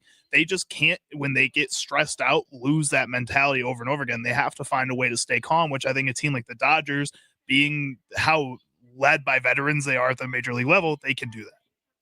Hey, Wendy's, baby. They want you to score a free Wendy's Frosty Classic this summer when the Wisconsin Timber Rattlers, proud high A affiliate of the Brewers, records 10 strikeouts in a game. You can go to any Wisconsin Wendy's and get a free small Frosty Classic. Follow the Wisconsin Timber Rattlers on X or Instagram as they post after every game with 10 strikeouts. The offer is good for 24 hours after a game is complete. We'll come back, wrap this one up, talk about things that we missed on today's show. Wisconsin Sports Daily, live from the Racine County Fair inside the Wisconsin Sports Radio Network studios, powered by the Potawatomi Sportsbook. Marky with you.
Welcome in. It is Wisconsin Sports Daily live out here at the Racine County Fair. Come hang out with us all weekend long through Sunday right on Durant Avenue in Racine. If you're in southeastern Wisconsin, this is where we're going to be, man. A lot of cool stuff. Your kids will absolutely love it out here.